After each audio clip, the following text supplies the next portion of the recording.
How's it going? What's up?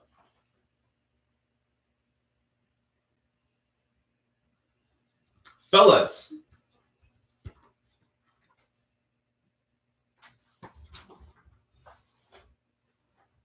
Interesting. Okay.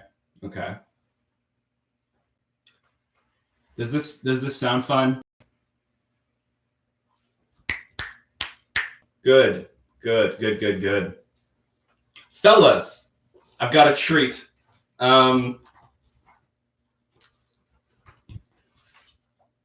J. Posadist, the partial regeneration, the historic re-encounter, the development of the Fourth International, and the process of the permanent revolution in this stage. 1971. Now, obviously, I know everybody here has read this historic piece of literature. Everybody here has read all the works of J. Posadist, because, if you're going to make a meme about something, obviously you have the theoretical underpinnings that make that meme not just nonsense, right? So here we have some literature, an essay from J. Posadist. Now, I flipped through it. There is a lot of talk about atomic war, but there's also, a lot of it was written 50 years ago. It's not very long. It's 50 pages. I think we can get through the whole thing. I'm pretty sure. So yeah, I'm just gonna read. I'm gonna go for it. I feel like if I look at the chat too much, I'll lose my train of thought and I'll just get caught up in what people are saying. So I'm gonna try to stay more or less focused. But yeah. Also, fair warning. Lots of academic language, lots of big words. But let's just start. So it begins with an introduction. Oh, by the way, I should show off the title more. I mean, this is cool, right? Like the red stripe. It's really difficult to find actual literature written by this guy. Like we had to like search long and hard for this one. So I'm glad to actually have a physical copy of this. All right. Hold on. Let me just get this. Okay. We'll start with the introduction. In publishing this document, we give a special salute to Posadist. Oh, by the way, before I begin, I feel like I have to make a public service announcement. I'm pretty sure I've been pronouncing Posadism wrong my whole life. I'm pretty sure it's Posadist. I'm fairly sure it's Posadist. I'm fairly sure a lot of people think that it's Posadism because I've been pronouncing it Posadism. I'm pretty sure it's Posadism. I'm not 100% sure. It's hard to find. It's hard to find actual, whatever. No one cares. In publishing this document, we give a special salute to Posadas for his indefatigable activity in orienting the whole of the international, the world communist, socialist, and nationalist vanguards to understand the complex course of the world socialist revolution.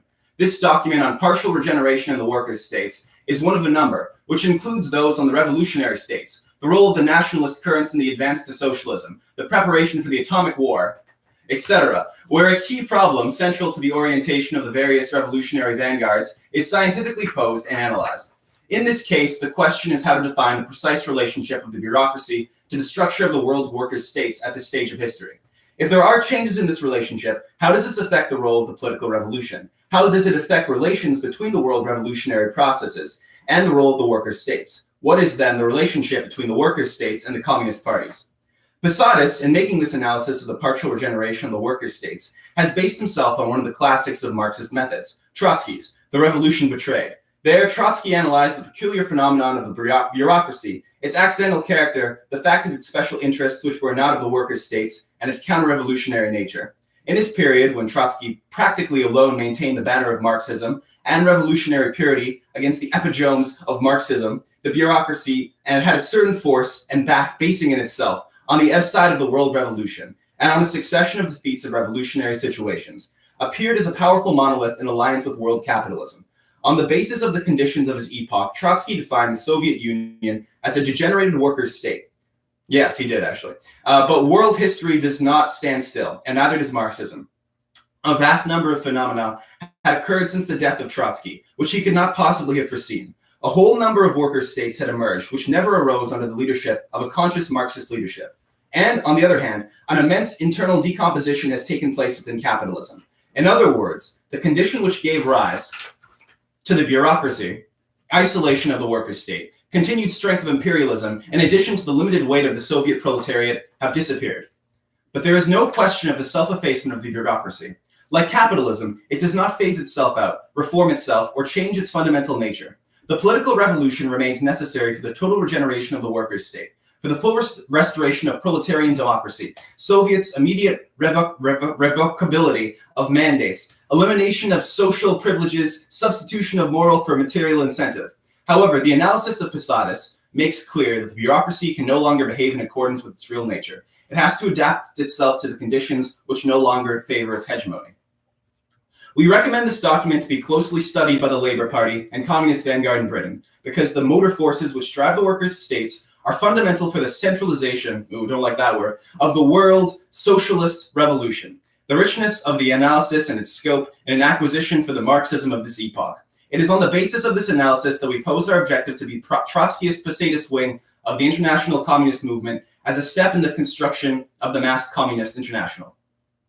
So I'm gonna show you how this stuff is like. This is literally a scroll. Posadist was like tortured to the point of, I'm not gonna say insanity, but he was definitely tortured. And yeah, the text is like, you can kind of tell this was just like a photocopy of whatever he was like typing away at his typewriter.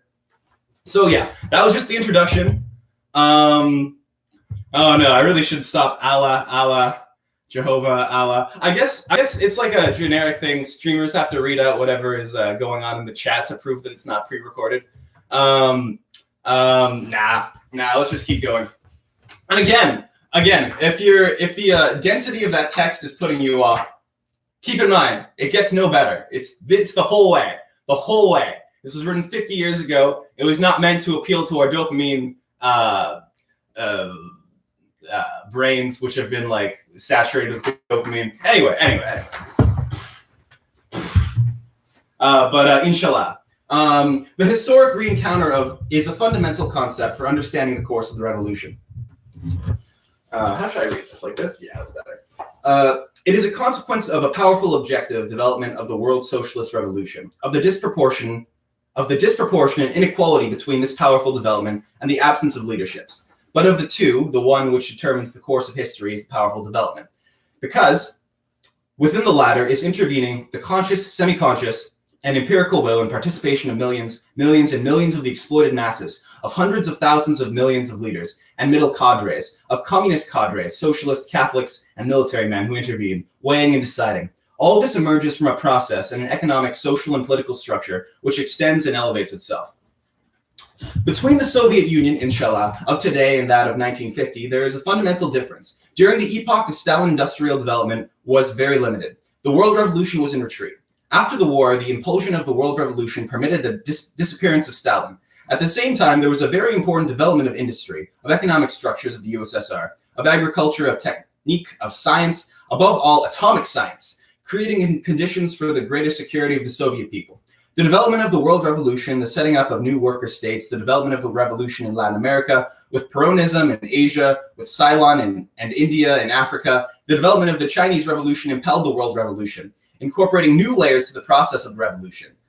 If I took a shot every time Posadas mentioned revolution, I would be dead in like 5 minutes, and introducing, in the consequence, modifications to the interior of the communist parties. These modifications still remained within the limits of the apparatus, signifying that the bureaucracy was still able to dominate and terminate them. The crisis of Malenkov, Molotov, and Kaganovich was the expression of a reaction inside the apparatus. The same for the assassination, the death, and the disappearance of Stalin, the setting up of a new bureaucratic term which immediately declared the formation of a collective leadership. It was in effect clear that Stalin, his policy and the structure of his team was no longer served to respond to the level which had been attained. The new team, which came to power in an unexpected manner in the interior of the apparatus, did not emerge from political struggle, from the conscious ascension of struggles, reflecting the necessity for the political revolution. They resolved, in an internal manner, to liquidate Stalin and to distribute the power. It was there that this was the first eloquent symptom that the world balance of forces weighed unfavorably on the bureaucracy. So as you can see, this is very, very smooth text. Anybody that hasn't picked up this text and read it they're missing out on just so much interesting stuff. And the fact that I mean, I'm sure 99% of you have read this already, but the 1% that haven't, geez, I mean, that's what this stream is for. So. The old leadership of the International said, rise, decline, and downfall of Stalinism, posing the downfall of Stalinism like that of someone who, after climbing up a tower, falls from it, whilst the others wait at the bottom to catch it. Rise, decline, and downfall has a different significance. Stalinism neither fell, nor did it have a downfall. It disintegrated like all of the bureaucracy. It meant that the apparatus of the USSR developed as a result of the previous process of isolation of the Soviet Union, of the conditions of the war, of the absence of the mass revolutionary movements, or of the defeat in general of the mass revolutionary movements, which were taken advantage of by the bureaucracy. I feel like someone has to take tally of how many times the word revolution is said. The ascent of the revolution after the war did not develop on the basis of a revolutionary communist party with a revolutionary policy, but communist parties with a policy of adaptation to the struggle carried forward by the USSR to suppress capitalism and install bureaucratic power, and from there to go on to construct the workers' state. But as it was not a revolutionary communist leadership, the construction of the workers' state remained limited to a conservative form. It was like this in all workers' states. This change of Stalin for a collective leadership obeyed the necessity of eliminating the Stalinist apparatus, which no longer responded to this necessity. But inasmuch as these changes were not made by means of a revolutionary policy, these changes were made by means of an internal dissolution and a disintegration of the bureaucratic apparatus. But the disintegration could not lead to a political transformation. The old bureaucratic apparatus disintegrated and gave birth and led to the development of a new one. This new apparatus is the one which exists today with only slight changes. It emerged after 1953, not as a result of the political struggles, but from the world impulse of the revolution, expressed first of all by the 8 new worker states that were set up, and then afterwards there came Cuba. It was this impulse which brought about such a conclusion. The dissolution of the Stalinist apparatus was produced as a result of the impotence already shown by the bureaucracy to lead the workers' state in the communist parties, and the impotence of Stalinism to face up the new policy of coordination with all the new worker states. Stalinism lasted until 1953 and expropriated all the other worker states, except for Yugoslavia. Rest in peace. They took away all the riches for the USSR. The later power of the USSR was in part based on these expropriations. But while expropriating the workers' states, it had to, at the same time, maintain the structure and the development of these states. It was a complex process which determined the formation of the structure, which later on had to show itself politically. The structure was such that if the expropriations continued, the counter-revolution would come, and if they stopped the expropriations, they had to impel the formation of a new leadership, dominate and control it, as to prevent that it had completed with the Soviet bureaucracy. Stalin, with his policy, with the apparatus that he had, which depended on another stage and was based solely on the Soviet Union, no longer was any use for this. The Stalinist conception was no longer of any use. Posadas, you just said that. I feel like he's writing this, and then he's getting like amnesia, like in 15 seconds after he writes something. Because it combines certain classes of policy of defense of the nationalization and collectivization with the incapacity to make itself adequate to the development of the economy, which incorporated new layers of bureaucrats, technicians, panners, new layers of the population incorporated to the state apparatus. I just want to note, there's like, in the text, there's like literally like spelling errors and mistakes, and like parts where you can see like he went back and started correcting what he was doing. Okay, it's fine. It's just like, this could really use a second printing or something, because this is like ancient. Its historic origin made it powerless to face this stage. And because of this, it disappeared as a political leadership, not as a political conception. The Stalinist leadership disappeared. The Stalinist policy continued and continues to be applied. Stalinist policy signifies a bureaucratic conception, bureaucratic interest, bureaucratic rigidity to interpret, plan, and lead. A policy of conciliation within the capitalist system, elimination of revolution, any leaderships, and the fear and rejection and the combating of a revolutionary policy. This is Stalinism. The substitution of truth by the lie, the substitution of Marxism, the historical method of interpretation through comparison, analysis, investigation of history, of objective discussion about problems by the apparatus which decides. This is Stalinism. The apparatus decides. It does not think. The apparatus decides. Consequently, it decides in agreement with its thinking, and its thinking is in agreement with its interest, which is the bureaucratic interest, fear of revolutionary ideas, comparison, scientific investigation, scientific severity of truth. It is frightened of the truth. This actually this kind of sounds schizophrenic. The Bolsheviks were never frightened of the truth, whatever it was. On the contrary, truth was for them an indispensable element so as to be able to progress. Stalinism was an instrument of the Soviet bureaucracy which served for a whole period of industry. With the advance of the world revolution, of the new worker state, of the revolutionary struggle of the masses, Stalinism gradually lost points of support, justification, basis, and capacity. It had to be repelled. Eat the rich, workers of the world unite, death to America. That's just to prove this, that I have, this is, whatever. The industrial development of the USSR and the other worker states, the need to coordinate the worker states with the Soviet Union, made conditions such that the Stalinists gradually lost capacity for action, justification, and it was being dissolved with disappearing. It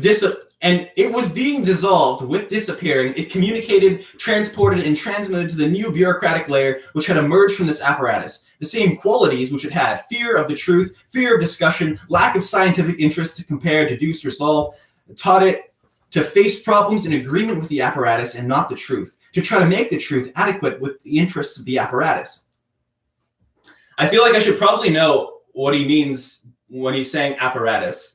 It avoided seeing a reality which demanded a revolutionary policy. Does anyone know what he means when he says apparatus? Nah, I don't. I feel like not even he did after he wrote it. It avoided seeking a reality which demanded a revolutionary policy, but saw it through the interests of the apparatus which permitted it. Impelled to a policy of conciliation with capitalism. These qualities of Stalinism were transmitted to the new bureaucratic layers. Such a transmission is inherent to the functioning of both the new and the old layers. But the new bureaucratic apparatus emerged from Stalinism. Malenkov, afterwards Khrushchev, and all of them could no longer make the policy of Stalin because they faced different historic conditions. Stalinism emerged and developed in condition with the world retreat of the revolution. With the progress of the revolution, it took away its historic basis. The masses did not have time to organize a revolutionary leadership, and the Fourth International did not have the historic means, the historic possibility of being the leadership of the revolution. And it could not be it, because it could not substitute for mass movements solely with the truth, with the purity of the Marxist conception, with the continuity of Marxist purity, the historical originalization, and organic conditions to be able to triumph were needed.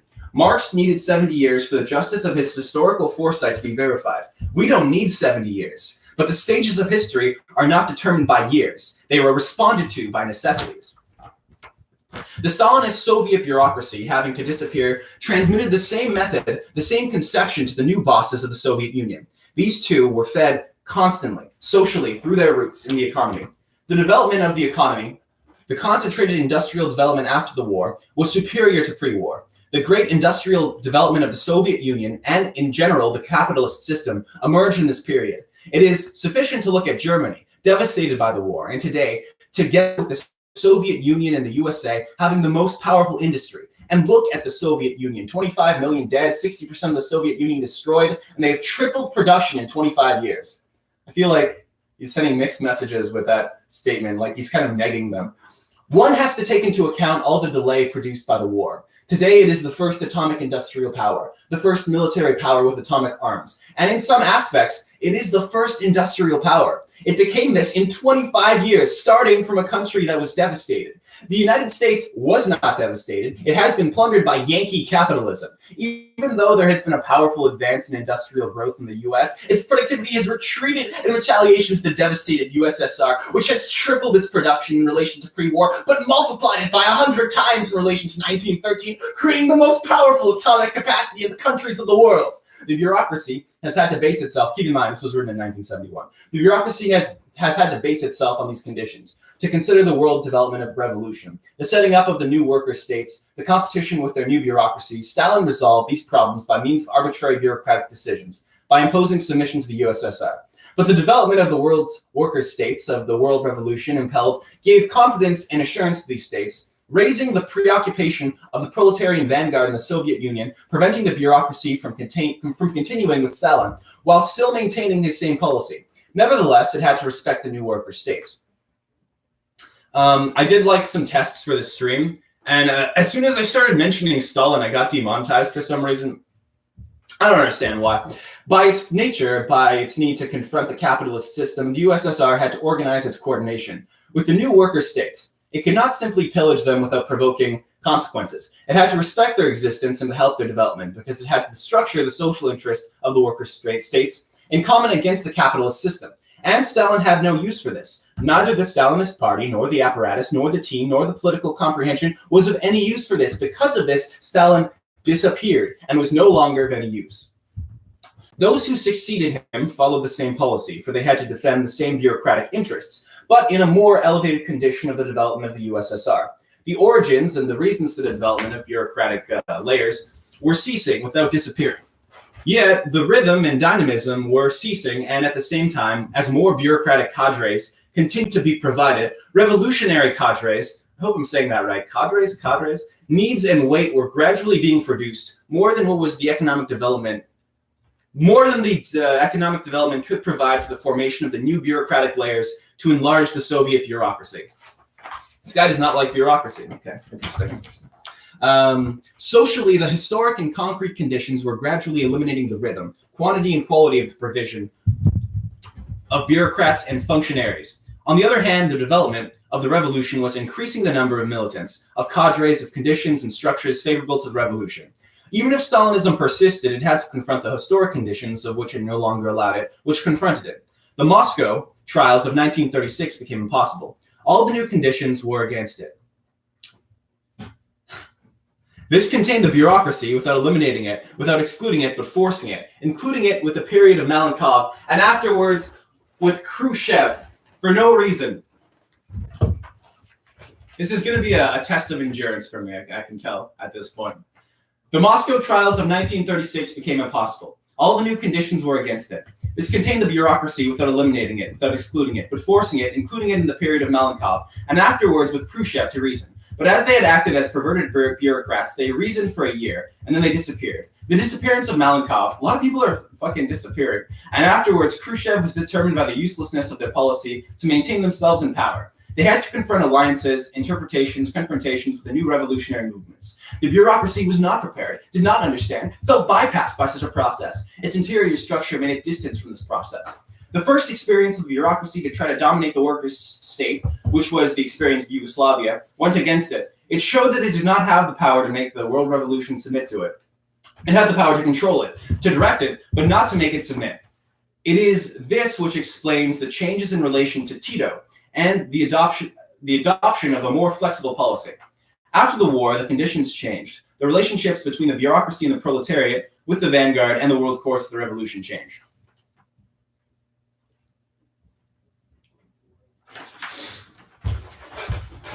I feel like at a certain point I shouldn't even like glance at the chat, because I just see a bunch of like menorahs, donuts, and cancel signs.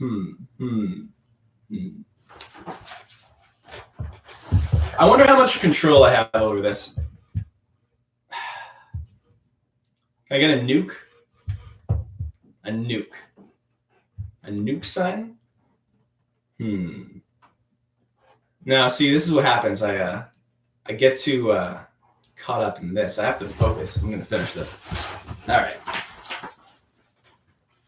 By triumphing, the Soviet Union impelled the revolution independently of the bureaucracy, which found itself placed before a new situation. It did not expect the revolutionary events of the post-war period. It was not prepared for them. It had not foreseen them. It had, on the other hand, fought against them.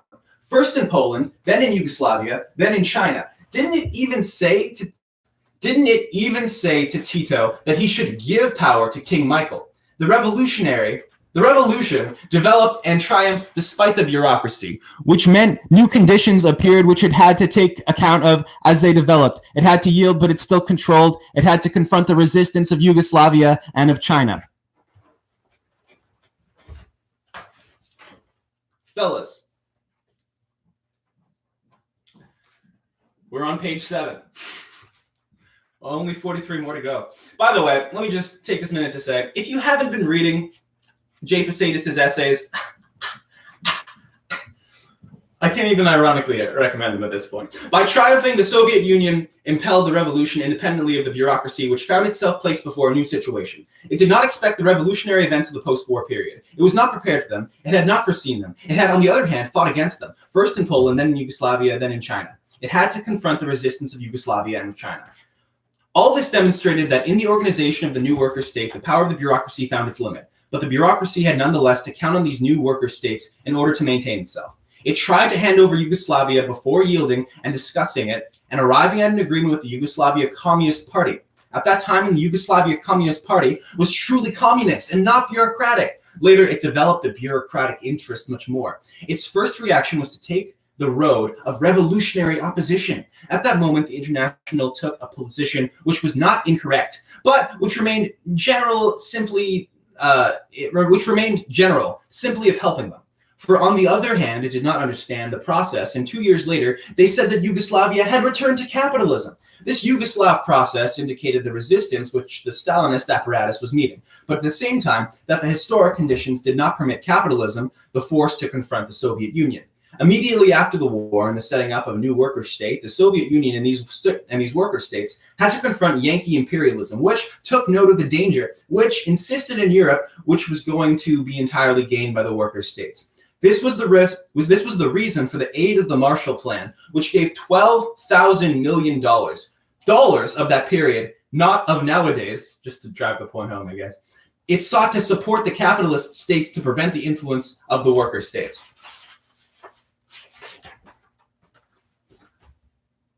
Appreciate the nukes.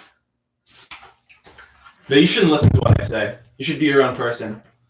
Yeah. Capitalism immediately tried to block all the influences of the worker states. The investments of $12,000 million were to block the influence of the revolution. I take back what I said. You definitely shouldn't be your own person. This is what Nixon makes the European bourgeoisie recall. We protected you. We prevented communism from winning. To which European capitalism replies, it is true, you have helped us. But if you hadn't done, you would have fallen with us. The revolution advanced in Europe and Latin America and Africa and Asia, giving birth to new worker states, new revolutionary processes in China, in India, in Ceylon, in Vietnam, and Korea, stimulating a whole process of elevation. These were agrarian reforms. Should do a video on agrarianism. In Japan, which even though made to defend the internal market and to give an agrarian social base and a solution to capitalism, nonetheless showed that capitalism could no longer maintain itself within the samurai. The samurai stuff kind of comes out of nowhere. It had to develop Japan socially, and it had to prepare to enter into competition with the USA as well. The Soviet bureaucracy had to confront a process for which it was not prepared, which it did not understand. It had to face the development of powerful worker states and new capitalist countries, as later was to be seen with the development of Japan. They were not prepared for this. But before anything else, it had to confront the industrial development of the Soviet Union and of Soviet society. It had to take account of the competition of Yugoslavia, the triumph and the development of the Chinese Revolution. It did not have any means to understand and confront all these new situations, which demanded suppleness, coordination of interests, conciliation with the new interests of other bureaucracies in other countries. The new policy it had to carry on with other capitalist systems could no longer be one of simple conciliation and concession. It had to take account of the development of big communist parties, which advanced not as satellites, but as competitors. All this created new conditions for the bureaucracy, and it was not for this reason that Stalin was suppressed. In effect, he did not have any policy for this. It was not his policy to kill, to assassinate, to put everyone in prison. He wanted to do it with Yugoslavia when he proclaimed, I lift my little finger and Tito comes tumbling down. He moved his whole hand and it was he who died. This guy loves Tito, which is fair. All this indicated the end of Stalinism, determined by the development of the world revolution, by the development of the struggles of the European proletariat, by the development of the new capitalist countries of colonial and semi-colonial countries. Even though the bureaucracy faced new situations, it did not organize new leaderships. Under the influence of the Soviet bureaucracy and the worker states, new revolutionary processes developed like that of the Chinese Revolution. The historic triumph immediately made the world balance of forces weigh in favor of the world revolution, because it forced the capitalists to seek ways of defense, feeling itself besieged in Africa, Asia, Latin America, and Europe. Capitalism did not solely have to confront one worker state, but all of Europe and Asia, and the revolutionary process in Africa and in Latin America with Peronism. If Fidel Castro had been able to triumph, it was thanks in great part to the worker states, to the Chinese Revolution, to the Peronist masses. Guevara, an honest revolutionary, but not honest politically, had combated the Peronist masses, the Peronist movement, by treating it as if it was as if it was fascist. Yeah, he showed all his theoretical and political weakness, the lack of theoretical and political preparation. Otherwise, he would have understood that the Peronist process opened a new course in the Latin American Revolution. This process had been opened up with Mexico, and then continued with Peronism. There was also the revolution in Chile in 1919, 1933. That was the end of the revolutions in Chile. Peronism was not a chance thing, but it indicated that in spite of the period of the world retreat of the revolution, that it was in fact not total, and some aspects of the progress have survived. In effect, from 1930 and 1936, the Chilean Revolution emerged in Latin America. There were Cardenas in Mexico, and the revolutionary anti-imperialist movements of Cuba. The understanding of these revolutionary movements not identified with the Russian Revolution as a link with our subject, because it gives a vision that in the process there were forces which were influencing within the Soviet Union and other forces which could have been profited from by the revolutionaries of that time. In every way, it weighed within the communist parties and showed the importance of the communist parties, because in all this process, be it Chile, be it Mexico, be it Cuba, the communists have very little strength. In Chile and Cuba and the revolutionary movements, the strength of the Communist Party was divided between the left opposition, which was the Trotskyists, the official party. In Cuba, we had 2 Trotskyist deputies of the left opposition. In Chile, also we had 2 deputies and 2 senators. This indicated that in spite of Stalinism, the general world retreat of the revolution, this retreat was not absolute. The unequal and combined process allowed from the ascent of layers of sectors of revolutionary tendencies who based themselves on local conditions but received the world influence. In this way, it was a dual process. The existence of the Soviet Union impelled, gave birth to revolutionary influences on one hand. On the other hand, the existence of a single worker state encircled by capitalism, which was preparing for war to overthrow it with the internal crisis of the USSR, which they murdered all Bolshevik vanguard, created very weak conditions for revolutionary movements. When, in spite of these circumstances, revolutionary processes in Chile and Cuba developed and indicated that the proletarian vanguard was not discouraged, was not prostrate in front of the world difficulties, and it tried to draw advantage in depth in the local conditions. Guevara, who was always in a very good condition to understand the revolutionary process, and as in Argentina, was incapable of understanding it. He showed that he was beginning to act as a protester. He did not understand the Peronist process. He was against the Peronist movement in masses. He could have been against it politically, but he should not. He should have considered it a revolutionary nationalist movement, combating it politically, impelling it, feeling it, and recognizing that the Peronist masses supported Peronism because they sought to impel the revolution. If he had done it, the Cuban Revolution would have been more complete from the start. There would have been, originated from the beginning, more complete leaderships, which would have been Marxist from the beginning. This could have influenced the Soviet bureaucracy, did not influence directly, but only later. This, I don't know how to feel about the zings against my boy Che Guevara. I mean, like, what did this guy do? What did this guy do? He's just like, yeah, if Che Guevara did this and that, maybe we would be better off. Meanwhile, this guy's just getting tortured. No, that's not fair. After the war, there was the world development of the struggle of the masses, the growth of the Italian and French proletariats, the struggle of the masses in France and Italy. In 1946, the Communist Party and United Front, with the socialists and independent masses, could have taken power in France. By the way, I probably should have introduced with this. Posadas was a Trotskyist, and he lived in America. In 1946, it was the same in Italy, but they did not take it. They allowed the capitalist system to reanimate itself. This reinforced the existence of the bureaucracy. Without increasing its social power, its power of smashing, containing, and rejecting the revolution, it reinforced its power, because it did not confront the revolution, but competed with the capitalist system. And therefore, they appeared before the masses as a justifiable instrument, not strictly necessary, but justifiable, because the masses of the world did not see how to confront capitalism as a system. While there was the worker states, which the masses felt were the power, the force, the center of the resistance of the capitalist system, they saw that the worker states were extending themselves. In all this process, the bureaucracy acquired customs, vices, forms of thinking, working, and seeing and judging, of communicating as a bureaucracy. It thought as an apparatus. It saw the masses of the world as an accessory, judging always in agreement with what it could do. It did not take the world revolution into account. It did not interest it. On the contrary, it was concerned to contain it, as it could conciliate with the capitalist system, and the capitalist system needed to conciliate its origin. Coincided with this necessity to develop a policy of conciliation with the capitalist system. The base of the conciliation was that of the capitalist system, as much as the bureaucracy felt harassed by the common enemy, which did not have the same expression for the capitalist system as for the bureaucracy of the workers' state. The bureaucracy usurped the power, and to maintain it, to sustain it, it had to prevent the revolution from triumphing. On this bureaucracy and the capitalist system coincided, but on the other hand, in the development of the revelation of the masses, they did not coincide. It is on this that they had to put themselves in agreement. The conciliation with the capitalist system was made on the basis of regulating and regularizing of the world revolution process. While there was only the bureaucratic, it could dominate. Starting from 1931, the bureaucracy tried to go towards power and made the third period line, later on eliminating this. When it failed after making adventures, it changed this policy for the Popular Front. It inaugurated the stage of open conciliation with the capitalist system as a system and a policy. We're on page 12.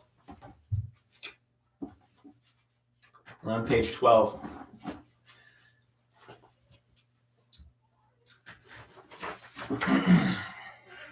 In 1926, in Britain, in the general strike, it was already possible to have taken power. The bureaucracy associated itself with the leading bureaucracy of the trade unions and prevented the triumph of the general strike. Starting from then, a retreat began in the bureaucracy. It took such a defeat as a justification for its empirical policy. Later in Germany, the policy of the bureaucracy showed that it feared the advance of the revolution more than the threats of capitalism, and its policy led by the betrayal of the German Revolution. It wasn't only its fault, but the socialists as well. But the policy of the Soviet bureaucracy gave the possibility that the social democracy could betray the revolution. Starting from then came the process of retreat of the bureaucracy, and thus, starting from 1932, it passed from one policy called the third period line, the line of the revolution at all costs, to the policy of conciliation within the capitalist system. There's more scrawling. He just scrawls at certain points. Soon to be published by J. Posadas. I like how he types it up, and then he gets a pencil and he just scrawls. The Communist International left to humanity the inestimable, irreplaceable value of the organizing instrument of the world revolution. It is expressed in the program, the policy, and the tactic, and in the functioning. The communist parties deny all this, hide there, and for a period nothing more. Later on, it did not serve. Later on, there were historic conditions created, say, by the communists, in which the Communist International was no longer necessary, but the independence of each country, university in diversity. All these are inventions of the communist parties to defend bureaucratic interests of every one of them in their own country. Slight nationalism. During the existence of the first years of the Communist International, there were no local interests, local leaderships. There were local leaderships which applied the general policy of the world revolution. By not developing the Communist International, the Soviet bureaucracy determined the local interest, the development of the local interest of each communist party, because they did not have confidence in communist policy and communist objectives, and because they have not learned, they have not been educated. This guy is definitely an academic. It is not at the beginning of a problem of understanding, but of education leading to understanding. No communist party has developed in the understanding, in the experience of the Communist International. The leaderships of every communist party discuss considering their country cut off from the rest of the world, thus demonstrating all their naivety, all their ignorance. In relation to the economy, science, technology, they do, on the other hand, start from a world and unified conception which permits them to transmit their influence. By the way, on a political compass, you would probably put Posadism like center far left, not particularly critical of Stalinism, obviously, doesn't like bureaucracy, but definitely not libertarian. The communists who discuss with our comrades ignore the role of the Communist International. Some of them do not even know it, have not read about it. In many ways, that means that left unity is just nuclear war. Many of them despise the importance of a Marxist culture and believe that such a culture simply consists in reading Capital of Marx or his biography. Even 50 years ago, they were complaining about that. Marxist culture is above all, and first of all, the study, the knowledge, the deepening of the domination of the Communist International. Without it, there is no Marxism. There is a desire, a road, which wants to lead a Marxist understanding, but nothing else. Marxism is an explanation of the living materialization of the conception of Marx, of his analysis, of his history. Dialectical materialism. How could this be expressed if it was not through the Communist International? The communists have left all of this on one side, but very soon they're going to have to go back for it. The first 4 congresses of the Communist International constructed this stage of history. Without the Communist International, the USSR would not have existed. Stalin, Malenkov, Molotov, Khrushchev, and partly Brezhnev buried the first 4 congresses. Today, Brezhnev must begin to reopen the doors so that the air penetrates once more and that the dampness disappears. They are still not widely open because of the fear that the dampness will envelop him. But if the others closed hit them, he must open them.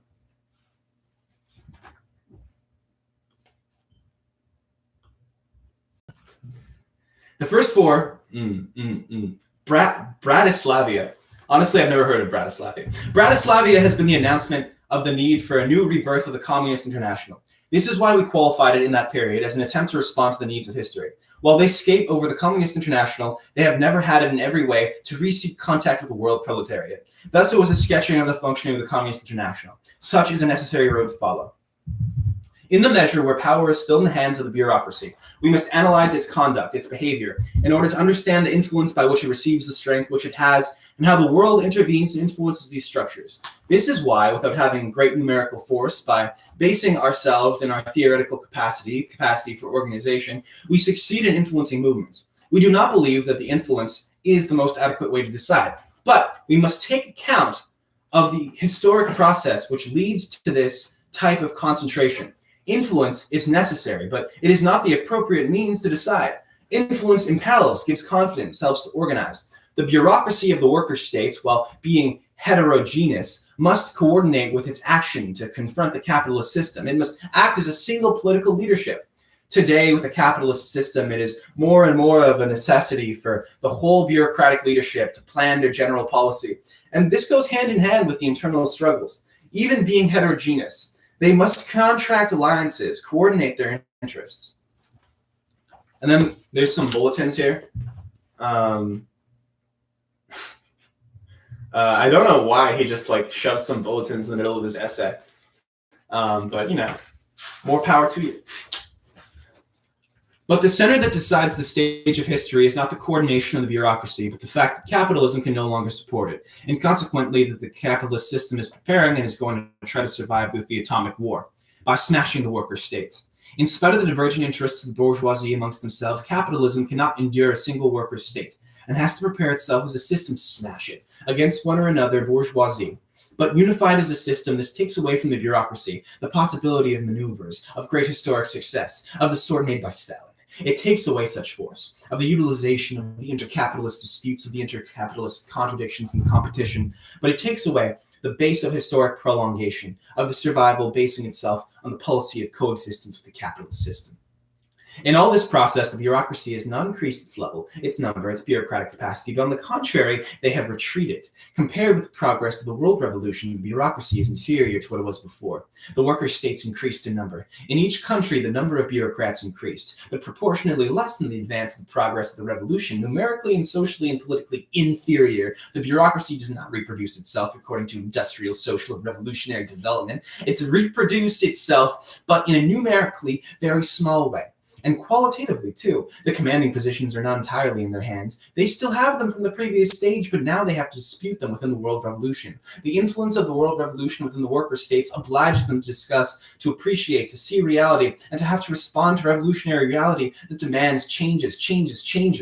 The numerical and social development of the bureaucracy was made in the stage of world retreat of the revolution. This is where it strengthened itself. It had acquired the habit and custom of thinking as a bureaucracy, and the pleasures of the rich capitalist. Trotsky laughed at the woman of the bureaucrats who went to Paris to buy hats, and at the bureaucracy that planned sweet factories. Trotsky analyzes it in Revolution Betrayed. Lots of citations to Trotsky while he's going. The bureaucrats thought to live at the cost of the worker state. It did not enter their heads that they had to respond to it on the necessity of constructing communism. On the other hand, this was preoccupied with the Bolshevik slayer that was eliminated by Stalin. The defeat of the capitalism in the Second World War, the ascent of the revolution, the development of the colonial and semi-colonial revolution in Africa and Asia, the development of the proletarian struggles in Italy and France, England, impelled, sustained, encouraged the proletariat of the worker states to feel secure, to weigh and intervene.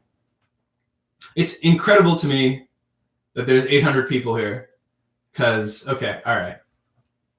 What is, okay.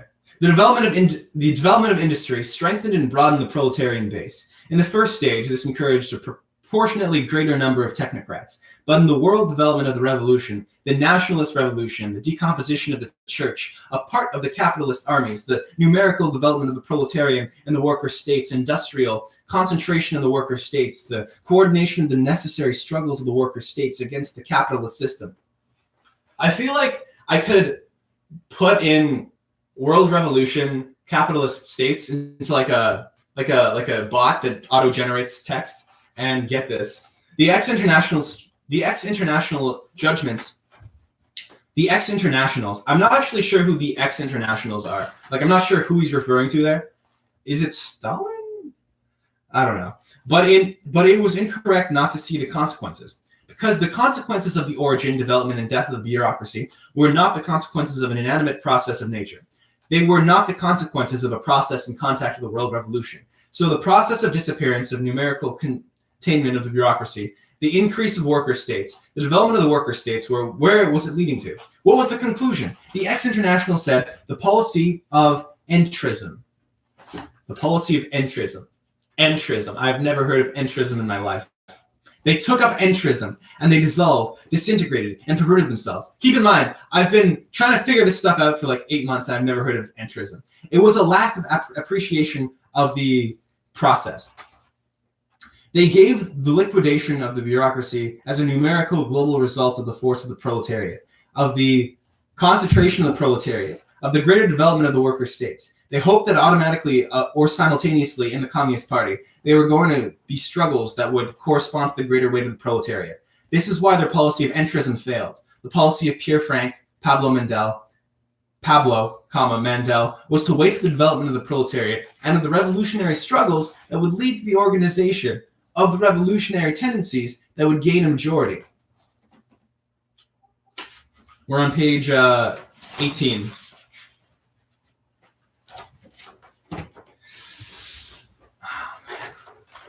Listen, all this J-Raj, take off your shirt, show feet. You know, there's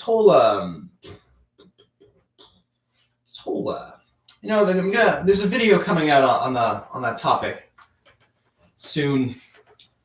But the point is that it's degenerate.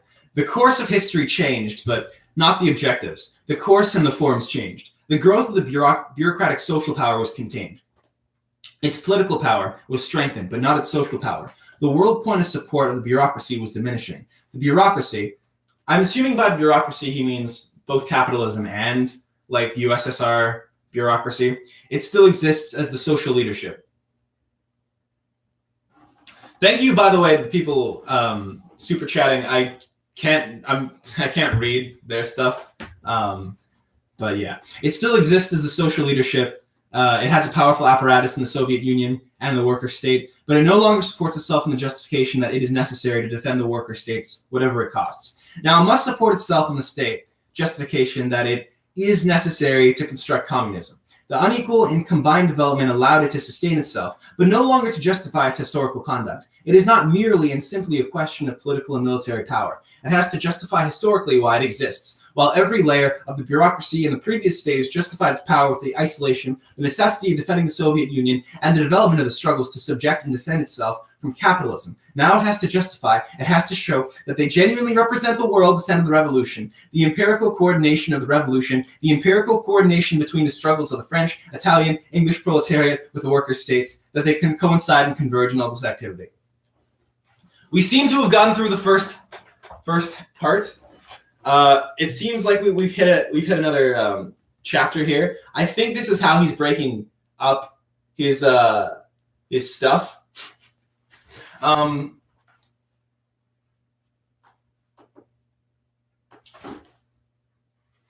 And we're on page 19.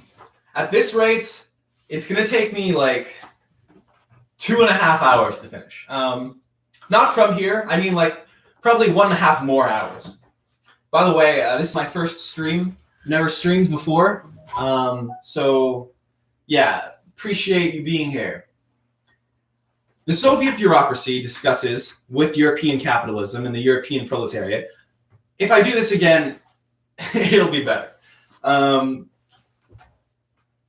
The struggles of the English proletariat and of the masses of Ireland are favoring the Soviet bureaucracy. They take profit from these struggles because it obliges capitalism to have to seek conciliation with the worker states. They are the conditions to take power, but it cannot deny that such situations exist. It cannot ignore them, because if it ignores them, then it is replaced. So it has to seek how to impel a policy which responds to this necessity. It does it on the basis of bureaucratic interests to unify Europe to compete with the Yankees. The Yankees. To profit from the intercapitalist dissidents, to impel the disintegration of the homogeneity of the political structure. I should really know how to pronounce that one. Of the political structure of the common interests of the capitalist system. To disintegrate this policy is the least ill for the bureaucracy. But at the same time, it is a blow to the capitalist system. It does not favor the existence of the capitalist system, it weakens it. Before, the policy of the bureaucracy favored the existence of the capitalist system. Now, even though the policy of agreement with Berlin, being an important concession of the bureaucracy, does not favor the existence of the capitalist system, but weakens the unity of its structure, and in every way permits an influence on the German capitalist state, which is a fundamental cornerstone of the capitalist system. The bureaucracy no longer finds the means of production in number and force and in weight, the face of the development of the revolution. Ultimately, history is decided by centuries. Globally considered, the bureaucracy in the epoch of Stalin and after Stalin was measured with the world revolution, comparing the forces in the dialectical relationships between it and the world revolution. It profited from the circumstances in which there were no leadership. There were no great communist parties, great mobilizations of the masses, and great proletarian weight. There were mobilizations of the masses, but no great proletarian weight. He literally just said that. Like, unless I read that twice. No, he just said the same thing twice. Cool. Whenever someone says you need to read theory, you gotta read theory. Just imagine this like ancient text with talking about stuff like revolutions that happened a century ago. The shooting in Moscow in January 1969. Should I put down history? Yeah, I should. Indicated new processes in the bureaucracy. It was a state of concession or irritation of interbureaucratic disputes that they intended to resolve by means of attacks or to announce by means of this attack. Nevertheless, this road was not followed. That being said, this guy clearly is onto something with the whole atomic war stuff. On the contrary, the road of discussion was followed. The shooting in Moscow was followed by executions of murders, like in the epoch of Stalin. Discussions followed. The agreement on the Sino-Soviet conflict followed. The Brezhnevs appealed to the communist parties of France and Italy to take power. The appeal for the World Anti-Imperialist United Front, that is to say, the shooting in Moscow, indicated that the phase of solutions by means of murder of the Stalin type no longer existed. It indicated that there was already a pressure and influence of the revolution of the worker states that obliged them to discuss. The bureaucracy keeps the apparatus, but it can no longer exercise power as it did before, because it no longer finds the process in retreat and in stagnation, but in continuous advance. The continuous advance weakens the bureaucratic layers, the bureaucratic conception, the relationship with the capitalist system of alliance against the revolution, and aids the stimulant's revolutionary tendencies. As the bureaucracy has the apparatus, Stalin was an Anprim who was so anti-authoritarian, he industrialized Russia to spite himself. It's a good theory. And that's the kind of theory we need. No, stop. That is to say, the shooting in Moscow indicated that the phase of the solutions by means of murders of the Stalin type were no longer existed. It indicated that there was already a pressure and influence of the revolution of the worker state that obliged them to discuss. The bureaucracy keeps the apparatus, but it can no longer exercise power as it did before, because it no longer finds the process in retreat and in stagnation, but in continuous advance. The continuous advance weakens the bureaucratic layers, the bureaucratic conception, the relationship with the capitalist system of alliance against the revolution, and aids and stimulates the revolution tendencies. As the bureaucracy has the apparatus, it is expressed in a very limited form. It is not expressed directly. It advances succinctively, according to the forces that impel it, that are from the world revolution. But the revolution is contained. That is why it is not expressed in an uninterrupted progress, but in an uninterrupted equal, but uninterrupted unequal, in which it approximates more to the necessity of communism in aspects of the analysis, but not to the policy. In others, the policy approximates more and more, not the analysis and conclusion. The bureaucracy finds itself before a historic situation, which it did not foresee, did not prepare for, which it could not have thought of. To have to respond at the same time to the capitalist system that prepares to attack the worker states and tries to survive by means of an atomic war and defend itself from the world revolution that progresses, advances, and tends to influence at the same time, it does not increase numerically. It does not increase. The ZH is pronounced like J in the word J.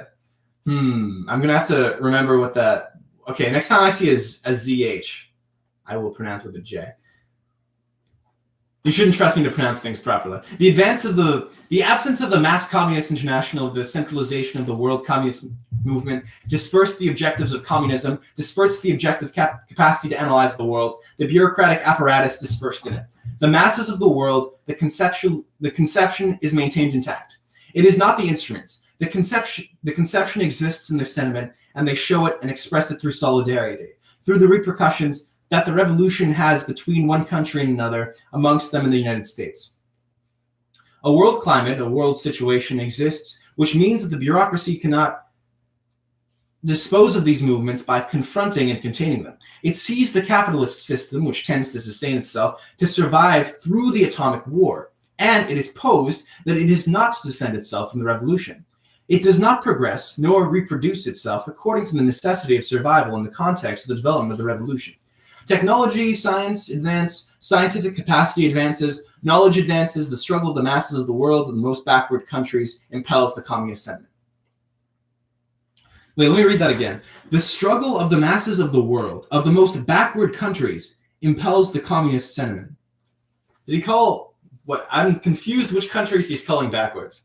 Third worldism. The development of the technocracy, in the absence of a development of the world revolution, has allowed the creation of a group and caste interests. The bureaucracy must confront them today so as to avoid seeing its power endangered.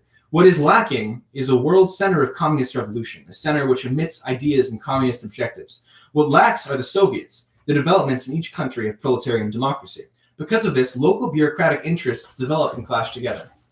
It is such interests which provoke the dispersion of the forces of communism. This favors the capitalist system, but does not diminish on a historical scale the force of the worker states. This dispersion of the forces of the worker states is compensated by the struggle of the mass of the capitalist countries, which weakens the capitalist system by preventing it from concentrating to confront in a united form the world revolution. This is what allows the impulsion of the communist parties to play the role which is objectively theirs. Capitalism is preparing for the war. For a war it can launch at any moment. The masses of the world feel and live in this situation every day. They are conscious of the weakness of the capitalist system. The process is a global one, empirically structured, including in whole, the bureaucracy, the communist parties, the revolutionary masses, all united by the necessity to confront the capitalist system which is preparing for the atomic war. The influence of the revolution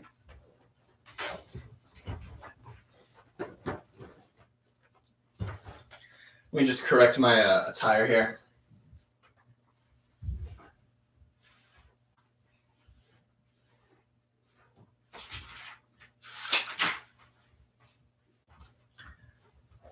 Okay.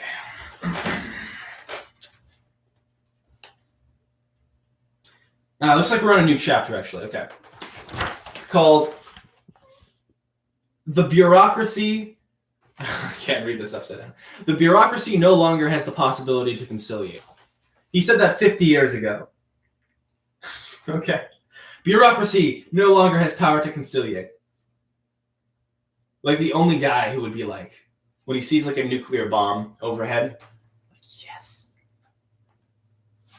Take that, bureaucracy. Formerly, this opportunism consisted in conciliating with the capitalist system. Today, the latter can yield nothing, either to the worker states or to the bureaucracy. All the discussions they are having to express this. For years, they discussed on Berlin. The importance of Berlin is social and not geographic. It is this means of a relation, as a center of influence and of communications. Economically and geographically, it has no importance. If the discussion on Berlin lasted years, it is because the balance between capitalism and the worker state was unsteady and constantly on the verge of provoking struggles, breaking and bustling of the masses in the capitalist countries, which tend to suppress it.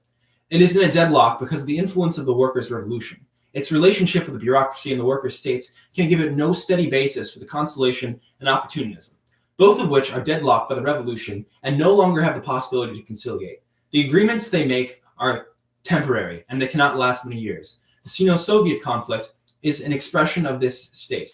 In the absence of the Communist International, of revolutionary policy by the Soviet bureaucracy, local interests are created and developed as it is the case of the Chinese. The Chinese are now trying to substitute the Soviet bureaucracy in the exploitation of an alliance and an agreement with the Yanks.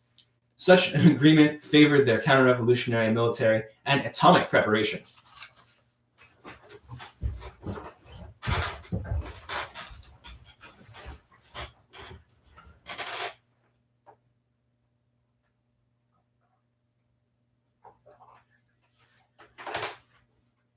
Down with bureaucracy, up with the bomb. Notice me and my empire. Too much hair. That's exactly what I was thinking. This whole time, I was putting this together, and I was like, this makes sense. 3-4 floral prints, but I've got too much hair. That really is an issue. We can go for like a... Okay, yeah, sure. Inshallah. The Soviet bureaucracy carried out the same policy in the past, and this for about 10 years. The difference with today is that they could lean on a passive situation, on a retreat of the revolution, and not the progress of the struggles of the masses. Now there is a world process of advance of the revolution. There are 16 worker states, which means that the Chinese cannot exploit the same situation. This has an influence on the Soviet bureaucracy, who sees it the danger with the competition the Chinese represents for it. It must therefore respond seeking a social support which compensates for the competition of the Chinese. It can no longer, as previously, ally itself with the capitalist system, but must instead ally itself with the world proletariat. To maintain itself, it is inevitably compelled to seek part of the truth, to criticize the Chinese for their alliance with the capitalist system. Yeah, when itself it did the same for so many years. It still does it with the agreement on Berlin. This conciliation on Berlin is true enough of a limited range, but it nevertheless is an alliance with the capitalist system. The capitalist system will not be able to draw any profit from it. Inshallah. The result of this unequal combined process of advancing the revolution is that the bureaucracy must discuss at the same time as the process continues to advance. The revolution develops in new countries. The worker states progress economically and scientifically in a constant way. They are also reinforcing their military and atomic power. All this gives the basis for an unlimited confidence of the future of Soviet society, independently of the bureaucracy which cannot assimilate the struggle to bring the capitalist system down. This gives a necessity of confidence to certain layers, but above all, to the base, to the proletariat of these countries, to exert a favorable influence on the communist parties. There is no conscious programmatic power to lead the situation. This power remains in the hands of opportunists and conciliatory communists. Conciliatory communists. You do not want a guy calling you a conciliatory communist. There is no centralized leadership, whereas the process seeks to centralize itself. In these conditions, it is possible for the capitalist system to conciliate with the worker states, China included. Capitalism does not succeed in steadying the power and simply acts with desperate policy, which in no case suppresses the development of the revolution. Now, what's important to note here is I have very thick old theory, and I'm sitting in an armchair. And this powerful combination, anytime, brother, this powerful combination of traits actually is one of the most powerful forms of praxis that there is. Already, I feel the status quo disintegrating. Centrists across the world, they're quaking in their boots as the far left and right rise up to overtake them. And as a result, this is the truest form of praxis. Just reading a book.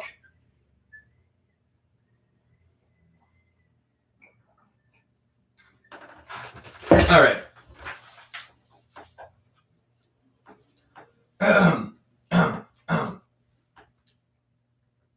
I've been thinking about reading I don't even know how to pronounce it. Baathist. See, the thing is, I am with Western characteristics, so that is my focus. But it's definitely interesting. I might check it out.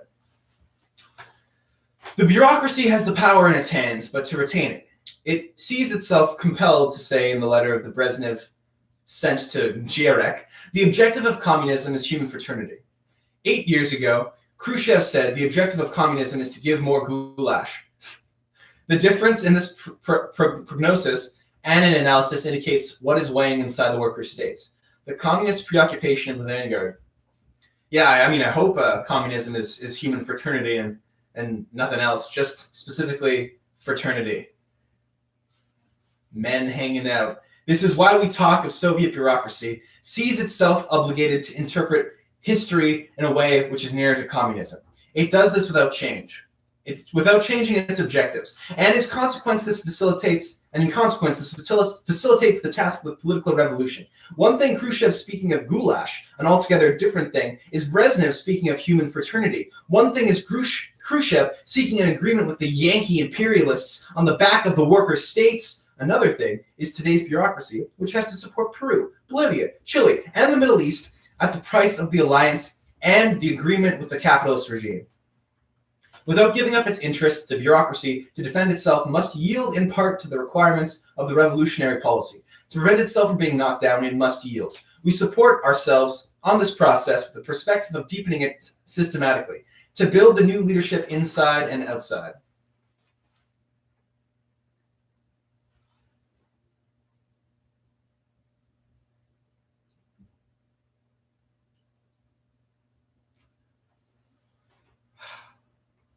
All right.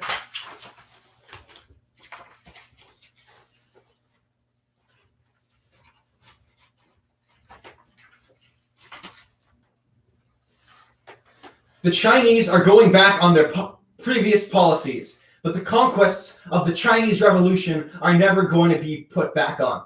Already, there has been a pact signed with the Yankees. Even if the Chinese leadership does not go any further, one cannot deny such a pact has been signed. It is impossible to walk back on the consequences, and particularly on the functioning of the communist communes. A conspicuous fact which points out the weakness of the leadership of the Chinese Revolution is that in the whole process, the proletariat did not intervene. Does this signify that it had no interest in intervening? Not at all. No appeals were made for it to intervene. When in 1967 to 1968, in the heart of the Cultural Revolution, the trade unions were called to mobilize, it was by hundreds of thousands that the proletariat came out, waving the red flags from the trucks to accelerate the Cultural Revolution. When they were not summoned, they did not come out because they had no independent means of acting.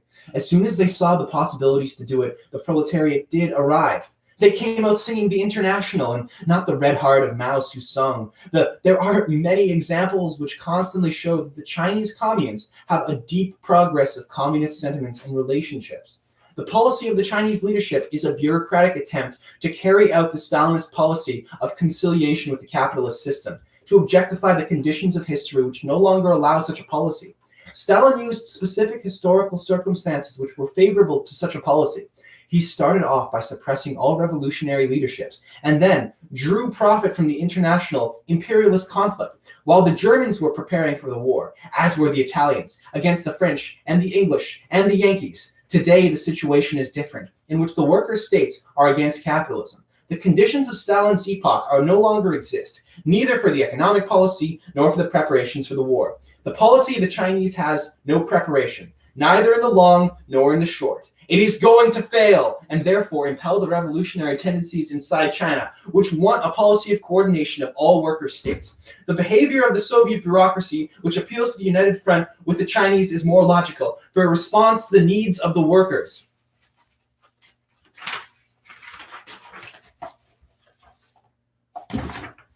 I can't read.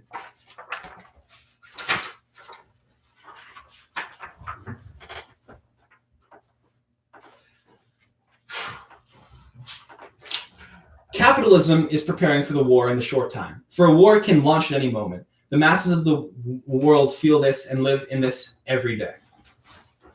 Hold on, I've read this already. Let's take a quick break.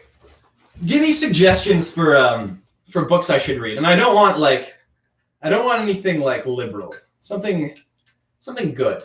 What? Give me some suggestions.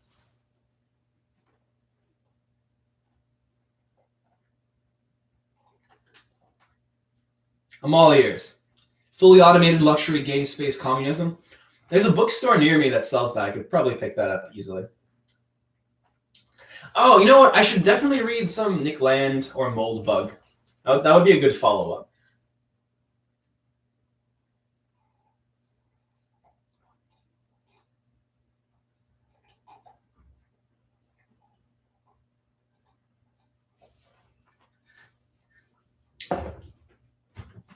All right. More clothes. That's a good idea. 1 second.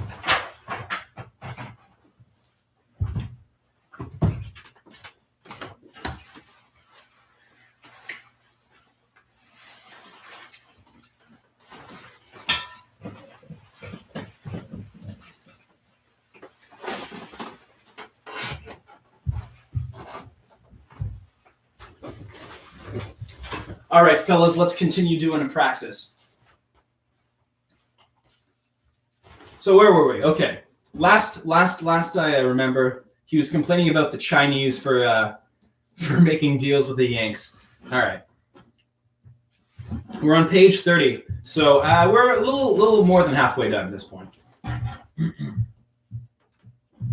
The Soviet bureaucracy defends itself from making such a policy, but the difference with the past is that it no longer does so by signing pacts with the capitalist system. Today, it seeks an agreement with the Chinese against the capitalist system. Why does the Soviet bureaucracy no longer repeat Stalin's policy? If the Chinese have the ping-pong policy, why don't the Soviets have a tennis or football policy? No, on the contrary, they make appeals for the united front with the Chinese against the Yankees. All this is the product of the structure what the worker states have already reached.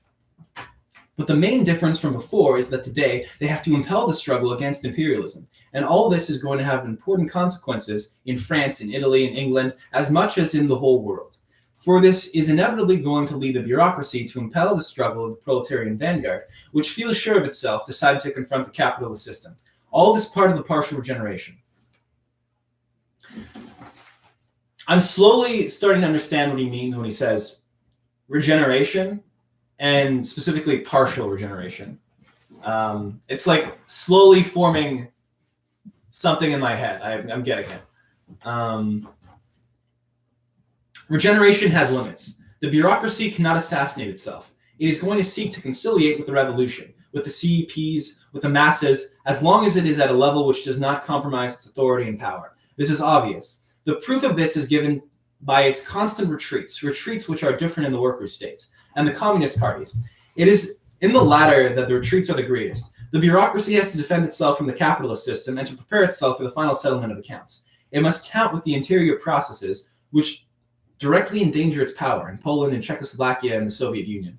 I don't know if this is just Stockholm Syndrome, but I'm starting to understand it more as I read. What was the behavior of the Soviet bureaucracy in Poland, in Stetland, in Gdansk like?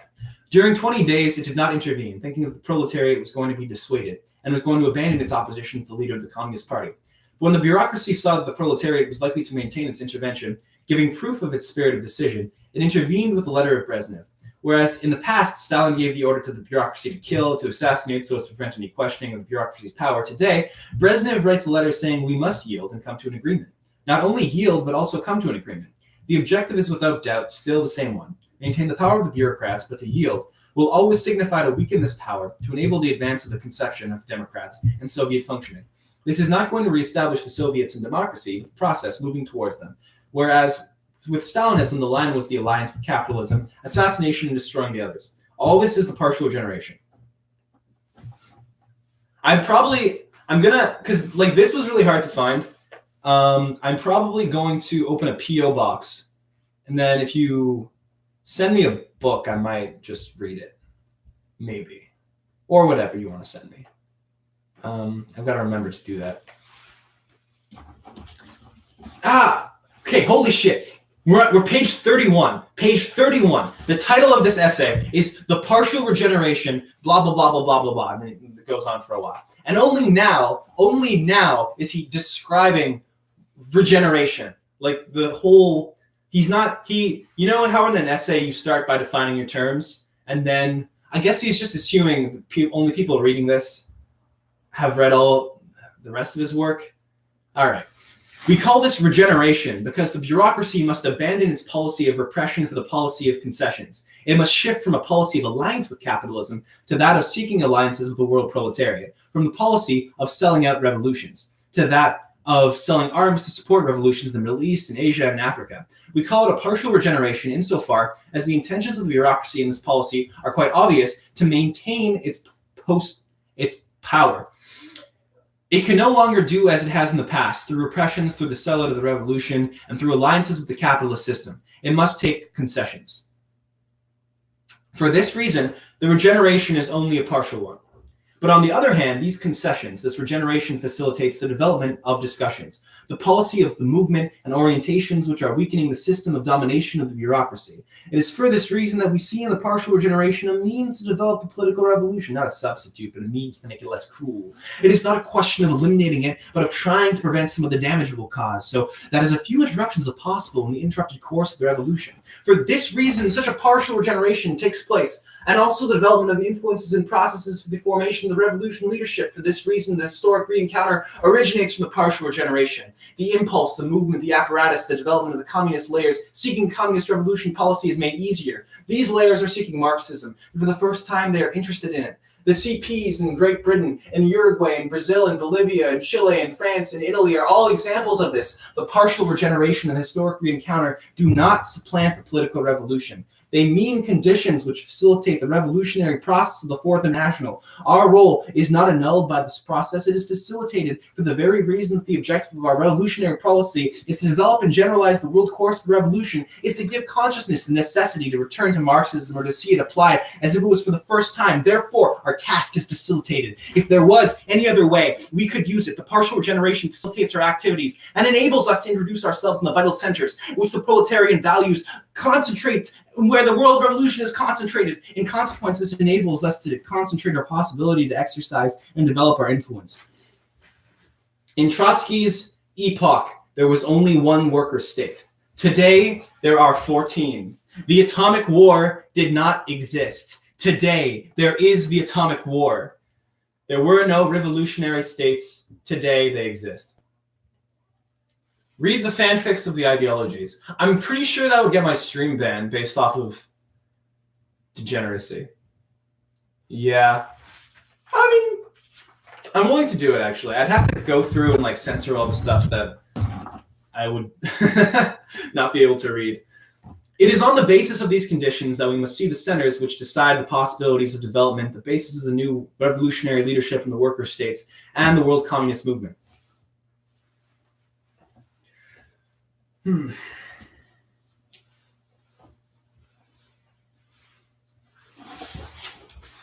Hold on, I'm getting hot. I'm wearing too many clothes. I'm gonna take some off.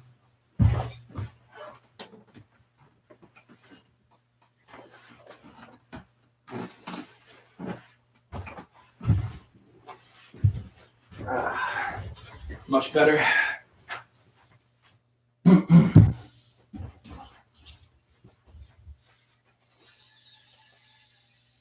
The aim of maintaining our independent activity as the Fourth International is, among other things, to respond to the need for the CPs to return to Marxism. They have to return to Marxism. The more we are prepared for this task, the more we are going to exercise influence. The bureaucracy and the worker state, starting with the Soviet Union, see themselves constantly obliged to reformulate the Marxist conceptions, true enough, in a limited and partial way, but nevertheless in a real way.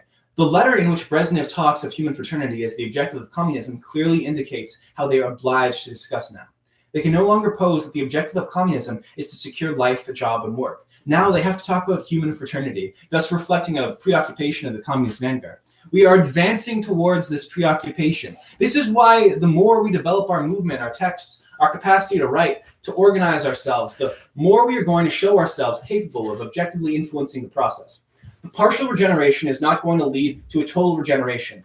Partial means that the bureaucracy is obliged to take an interest, to preoccupy itself, and to favor the revolutionary policy in a limited way.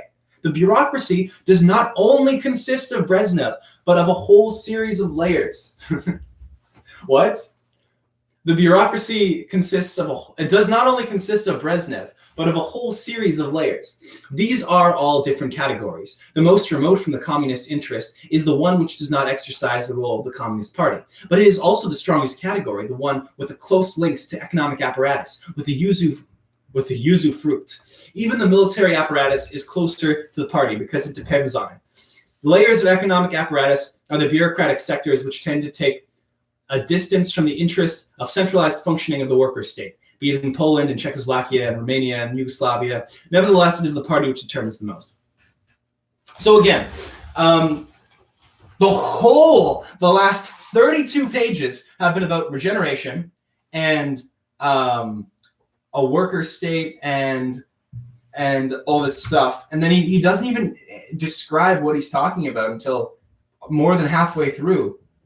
Like, he's talking about the partial regeneration means, like, more than halfway through. And then only now he's getting to it. Okay, whatever. The limits of the concessions, we can't take much many gripes with our fellow extremists. You have to cut them some slack. It's not like this guy has bad intentions. The limits of the concession which the bureaucracy can make are determined by the danger of it being dislodged by the proletariat. It is not going to yield nor to abandon its power. It must make these concessions, but it does so in order to maintain itself in power. But in their turn, these concessions stimulate an intervention of the proletariat. Faced with the uprising of Stalin, of Stettin and Gdansk, Brezhnev had to say that the responsibility fell. My Russian is not great, besides Sukoblat, Kekvieto, Ponimeta, the Polish communist leaders, and on the party bureaucracy. He did not use the word bureaucracy, but said lack of democracy, which is the same thing. The proletarian vanguard is well aware of this and elevates its struggle to suppress the bureaucracy. The policy of concessions is limited by the dangers which the bureaucracy runs of being eliminated. However, its existence is insecure insofar as the constantly ascending course of the revolution weakens its inferior structures. To maintain itself, the Soviet bureaucracy abandoned Marxism and suppressed all those who still retained Marxism. It eliminated the revolutionary leadership which arose from the revolution, the continuators of the Russian Revolution, and all those who represented the continuation of the party, of the revolution. This guy says revolution literally multiple times per sentence. You would probably count up all the uses of revolution, and it's at least once per sentence. It made a caricature of the party by suppressing all the revolutionary leaders. Today, it must come back on all of this. It must return to a party functioning. To confront Odesik, Brezhnev had to recognize the party in Czechoslovakia. To contain the strikes in Stettin and Gdansk, Gierek had to liquidate a fair part of the bureaucratic apparatus. He had to yield under the pressure and liquidate ministers which he nominated himself 3 days before. All this indicates the behavior which the bureaucracy is obligated to adapt. To discuss with the Chinese, the Soviet bureaucracy has to call for an anti-imperialist united front, whereas a little time ago, it had to make appeals in the name of bureaucratic interests. In each worker state, there is a similar process taking place, which has neither the same depth nor the same level, but which is similar and which is going to lead the same conclusion. To intervene in this process, it is necessary to return to Marxism and its utilitarian in its utilization, and to the Marxist knowledge of the history of the workers, the states, of the Communist International. It is necessary to deepen the understanding of the history of the world communist movement, of the Communist International, and of the worker states and their construction. All this is going to be discussed in a very short time from now. The partial regeneration and the historic re-encounter do not mean a policy to be carried out, but the consequences of an irreversible policy. It is a means to prepare oneself to discuss with the communist vanguard, the communist leadership in the world, to reconstruct and apply Marxism before, during, and after the atomic war. This demands from us that we deepen Marxism, our knowledge of the history of the world communist revolution, of what the worker states represent, and how to move there to socialism. I like how he says before, during, and after. Like, he just assumes it's going to happen, and then he assumes, like, things are going to be way better after it. I guess I guess I can see it. The partial regeneration and the historic re-encounter also signifies it is necessary for the communist parties to return to Marxism. In doing so, they are going to have to coordinate and seek new support. It is in this way that we prepare the historic re-encounter. It is not determined by the fact that CPs let us discuss with them, not by the fact they are obligated to return to Marxism. Such is the basis of a re-encounter. The deeper our preparation is, the quicker and deeper we will impel the communist vanguard and stimulate it to confront its leadership. It is necessary to consider the fact that we have it in front of a powerful apparatus, which is solid, with a solid structure to dominate, an apparatus in the hands of a bureaucratic team which has the power. It remains nevertheless indispensable to form new leaderships to carry forward the revolutionary policy, which in turn cannot develop without Marxism. Hence, our conscious and absolute confidence that partial regeneration leads to the historic re-encounter, which in its turn signifies the unification, the centralization, the coordination of all conscious forces which seek to apply Marxism in order to develop the revolution and to construct the worker states. I feel like I'm running a marathon.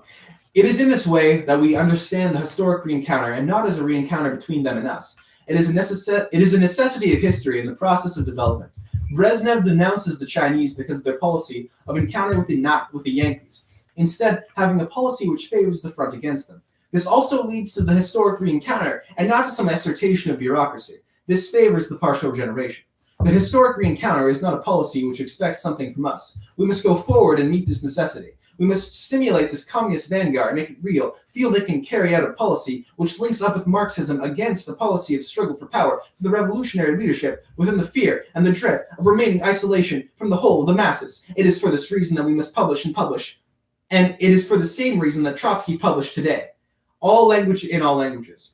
Trotsky responds only partially to the needs of the stage insofar as the retaliation of forces, the structure, and the forms of the processes have changed from the stage in which Trotsky lived.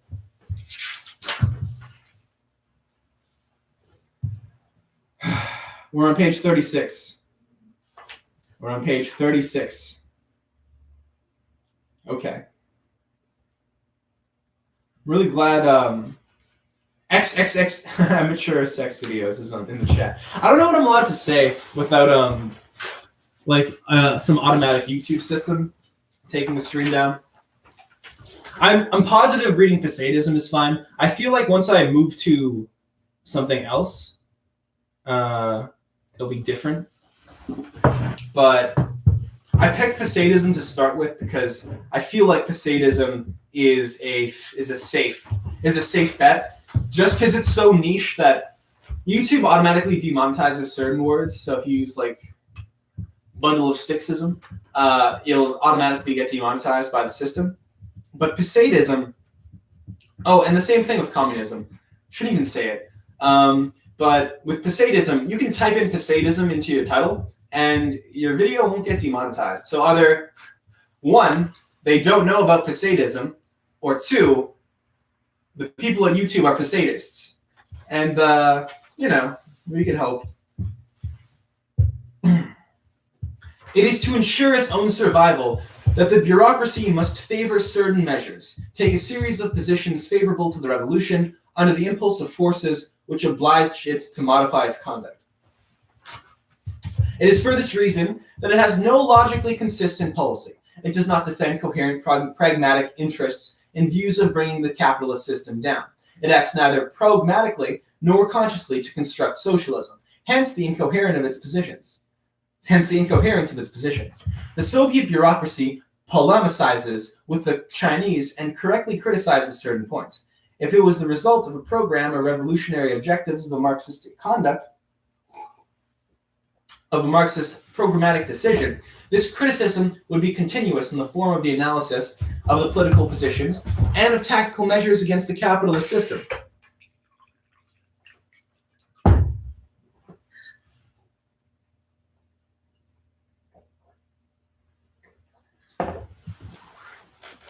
It is for this reason that it is not logically a consistent policy. Right. The way to measure the impact of the political revolution and the degree it has reached is a function of the degree of Soviet democracy which exists in the USSR.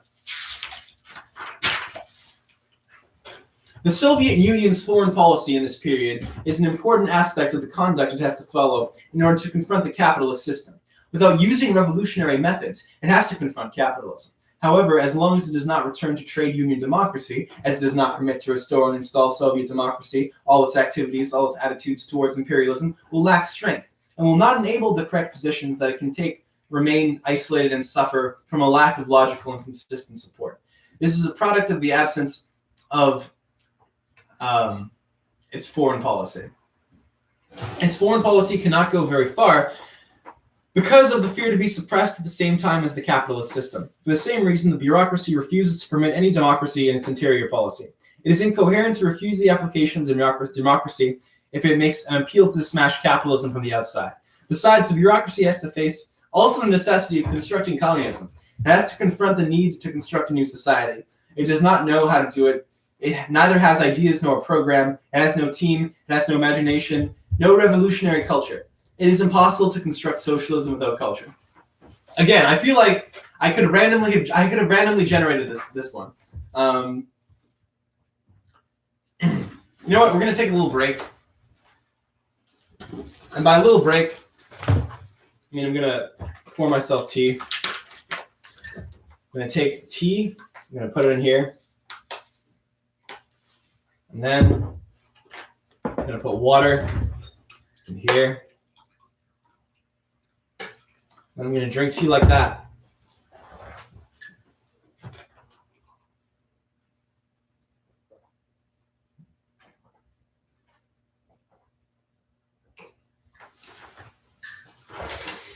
I've been thinking a lot about national Posadism.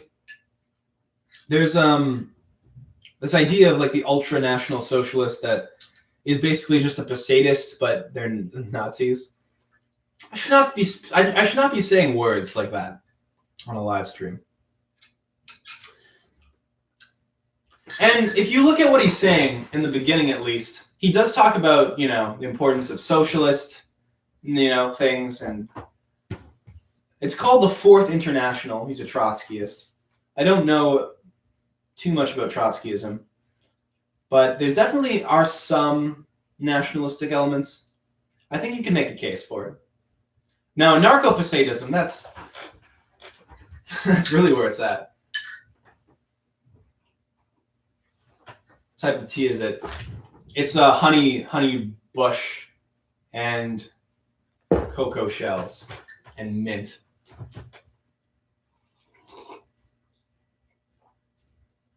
The other thing is, the other reason I should probably open P.O. boxes so I have more paraphernalia, because right now I am fairly sparse. I don't know where to find it, so. Okay. Just so my throat can return to normal.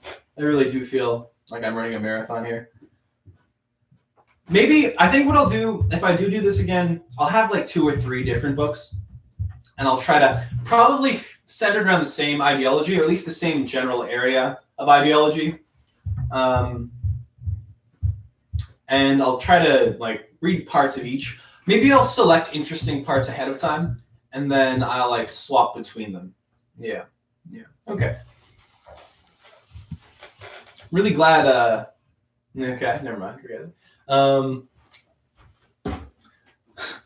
The fact that there is still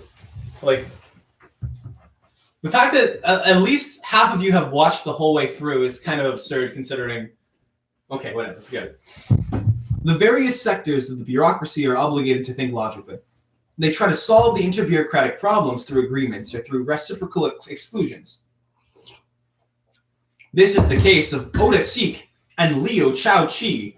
The 2 bureaucracies try to eliminate their opponents, but this does not solve the problems. The structure reached by the revolution and the economy of the worker states by the socialist revolution, by the revolutionary struggle of the masses,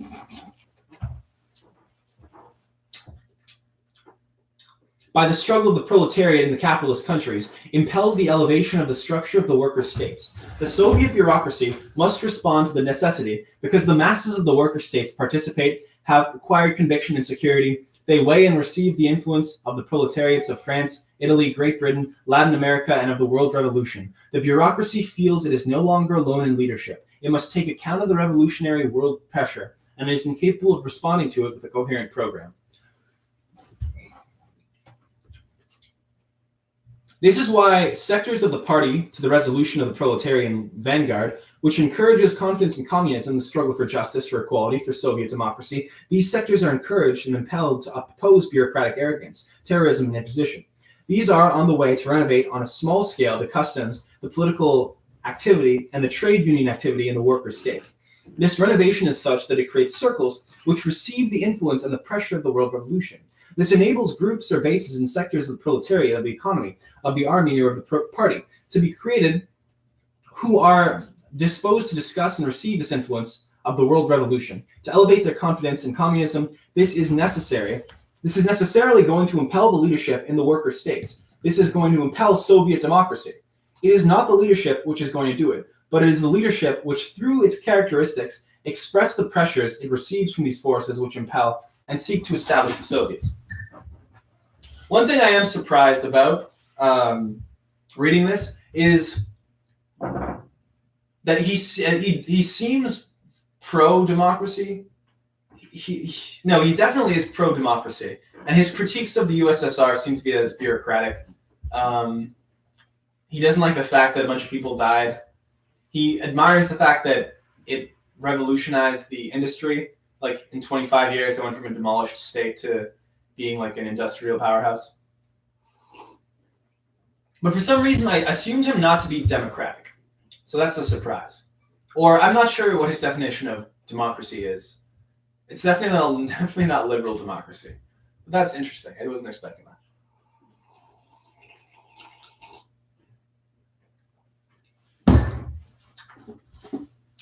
I appreciate the scroll. It's kind of like a comforting spam. The structure reached by the revolution and by the economy in the worker states, by the socialist revolution, by the revolutionary struggle. Oh, fuck, I read this already. Although the French, the English, the Italian, and the... Not that you can tell like one paragraph of rambling from another.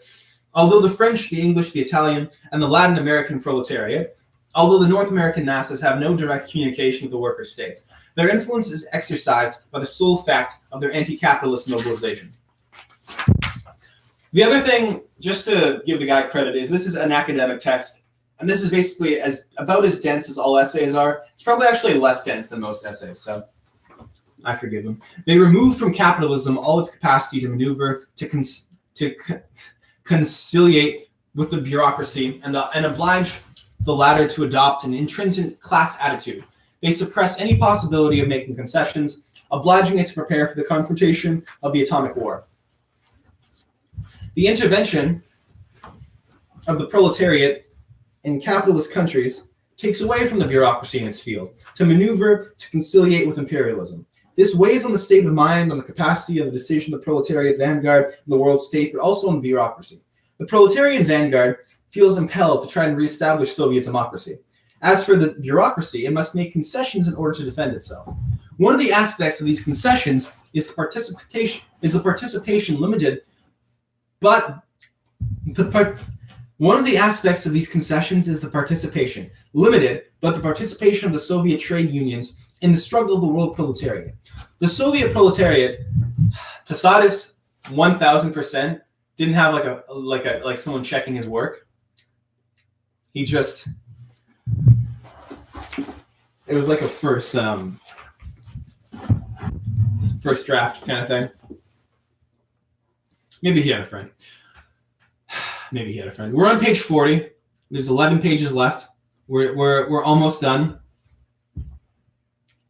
I thought even if it was boring, I would finish the whole thing.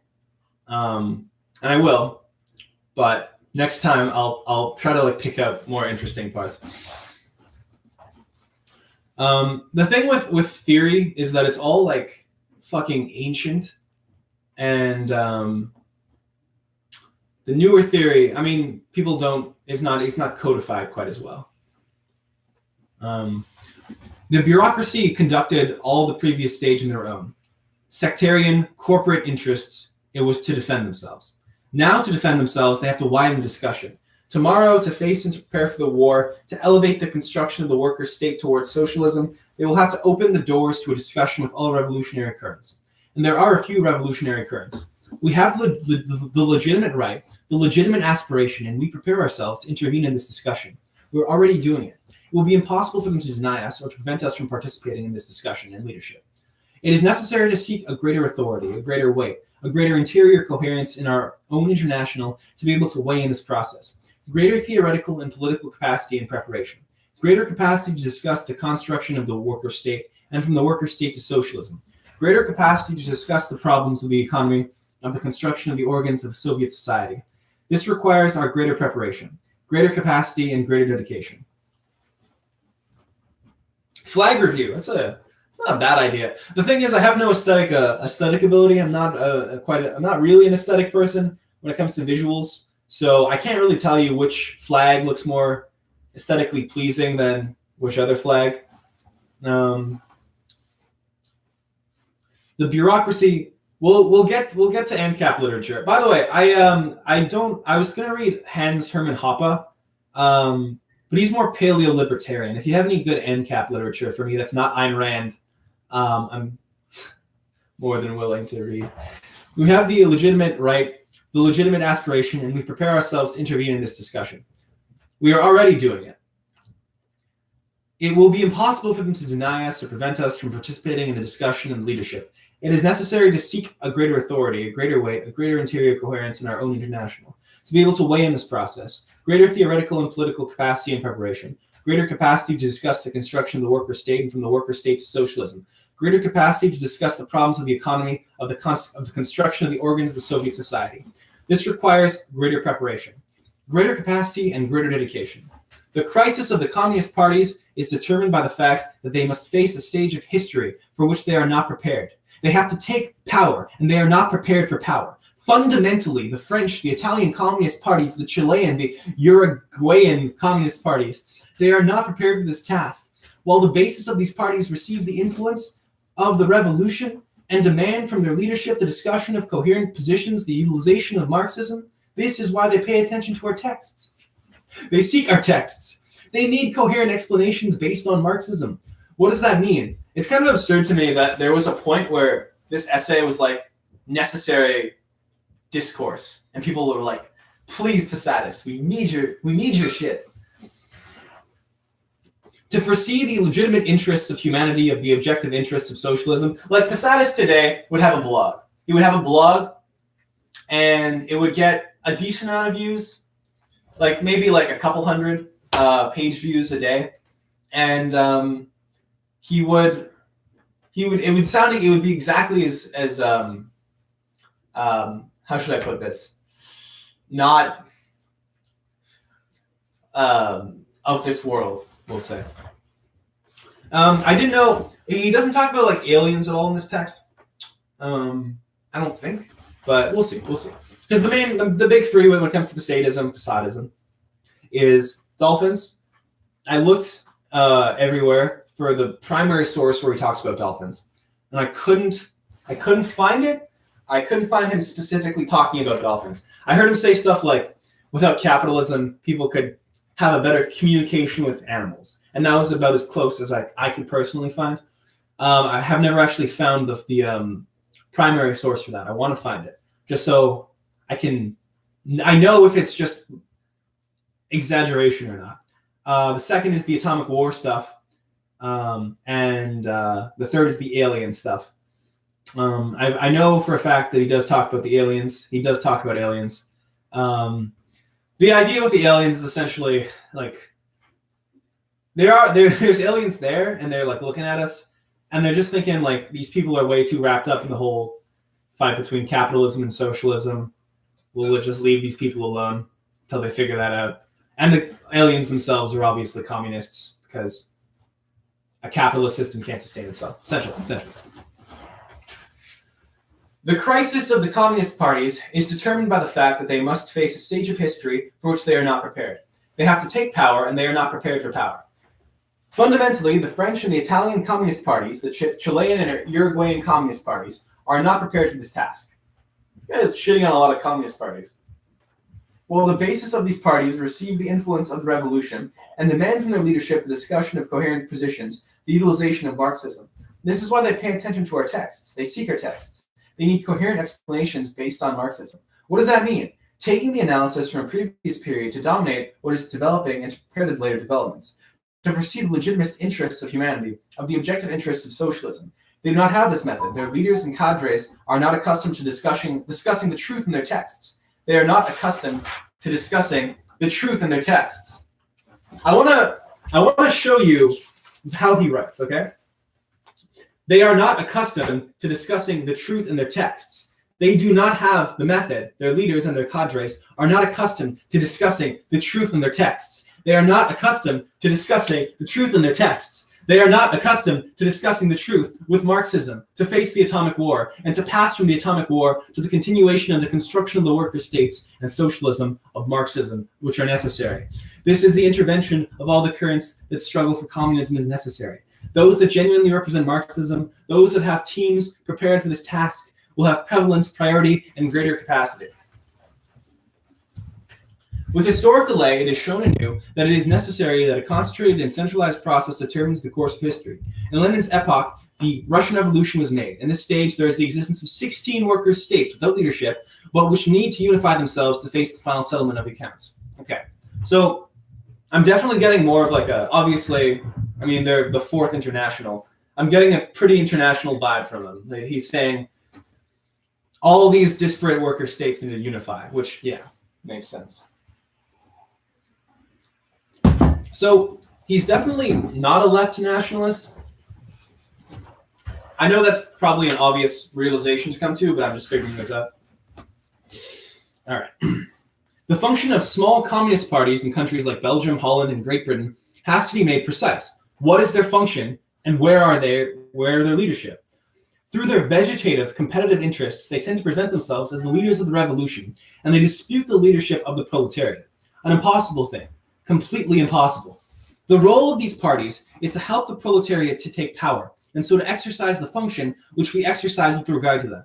This is the polemic, which these communist parties have to open. They do not have the possibility of leading the struggle for power. They must serve as a bridge, as a base that helps the proletariat to take power. Not to trade union leaders, no, but as the political programmatic organizers, to help the masses in their interior struggle to acquire the notion, the consciousness, and the capacity of struggling for the program. Communists are ruthless with their communists. You start a communist party in your country. You literally start a communist party in your country, and you just get criticized by Trotskyists. But it is a permanent process of the revolution with certain characteristics that are determined. He doesn't even say good job for starting a that's at least a step. Jeez. Meanwhile, what does the Communist Party do?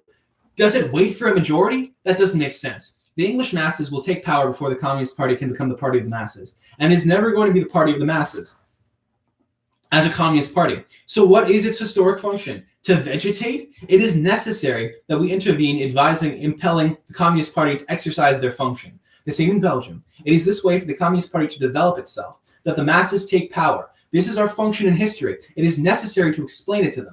It is not that they feel ashamed or belittled, but that they do not understand. They believe that since the USSR is powerful, China is powerful, they too are going to be powerful, but they don't see the stages, tempos, and necessities of history. I guess that's true. Acknowledging that one worker state being successful is not the success of all the other ones. It is necessary to intervene and discuss like this. It is necessary to intervene, discussing, and polemicizing with them fraternally, arguing and remembering the discussions of the Third Congress of the Communist International. And the Congress, too, wish to find the function of the communist parties in the world. The Third International is inconvenient to them. They're going to say, this is an old antique thing. They're going to defend themselves by trying to underestimate the importance of the Third International. Nevertheless, the structural lines of the Third International are valid for today. The conditions and relationships of forces have changed, but the general orientation continues to be the same. This is OG leftist infighting. Third International versus Fourth International. It is necessary to establish clearly that the bureaucracy cannot change. It cannot transform its historic function, because its historic function in the economy is not necessary. It is not necessary. It cannot have ideas for the future. When it does, then it is dying. It cannot execute itself. But neither can it transform itself. On the other hand, since it remains in power and needs to maintain it and widen it, it must develop its capacity to understand but not to transform itself. This produces interior crises and interior revolution. We profit from these circumstances to develop to the maximum their interior revolution and development. They are layers that are becoming incorporated into the bureaucracy that try to assume that they are now a function of supporting themselves and the function and the action of the world proletariat. This will permit the ascent of new layers to construct the conscious leadership during or after the political revolution. Okay. I'd like to point out that we're on a new chapter. It's called, by the way, again, I just like to point out his chapter breaks. Instead of like using bold or something, it's just all caps. He just does like some all caps stuff. It's fine.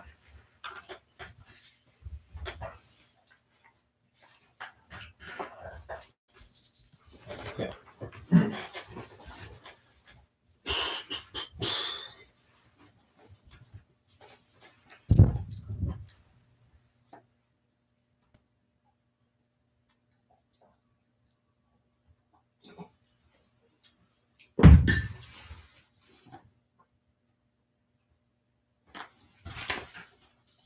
This is one of the most difficult tasks to understand, and one of the keys for the progressive development of civilization and the history of humanity. We're on page 44. We've got, I think, probably half an hour to go, maybe 40 minutes. The partial regeneration forms of the political revolution. It is one of the phases. This stage of history is one of the most important in all of the history of humanity. This conclusion includes a confidence in the future of humanity, the security to intervene, to lead the proletariat, as so not to allow oneself to be carried away, to be shaken, or to underestimate this process. We intervene with few material focuses, but with the most complete theoretical and organizational capacity since Trotsky. Apart from us, there is no other force with this capacity. There are enormous material forces like China, but it is not China which is going to resolve this problem. Harsh. It has the material means, which is one of the bases for the solution of the problems. But what definitely resolves this problem is not material means. Imperialism has more material means than China. It has atomic arms. It has people that go to the moon, but it is not going to resolve the problem. The Soviet bureaucracy has more material means than China, and it also has a structure as a worker state which permits a superior organization of forces than China, which is the base of the political revolution. We have the enthusiasm, the complete affectation, the communist fraternity to intervene in this process. Not as the Fourth International with a selfish sectarian aim as a party, but as a party to intervene in a process which requires the concentration and centralization of the best of humanity. It is not a problem of the party.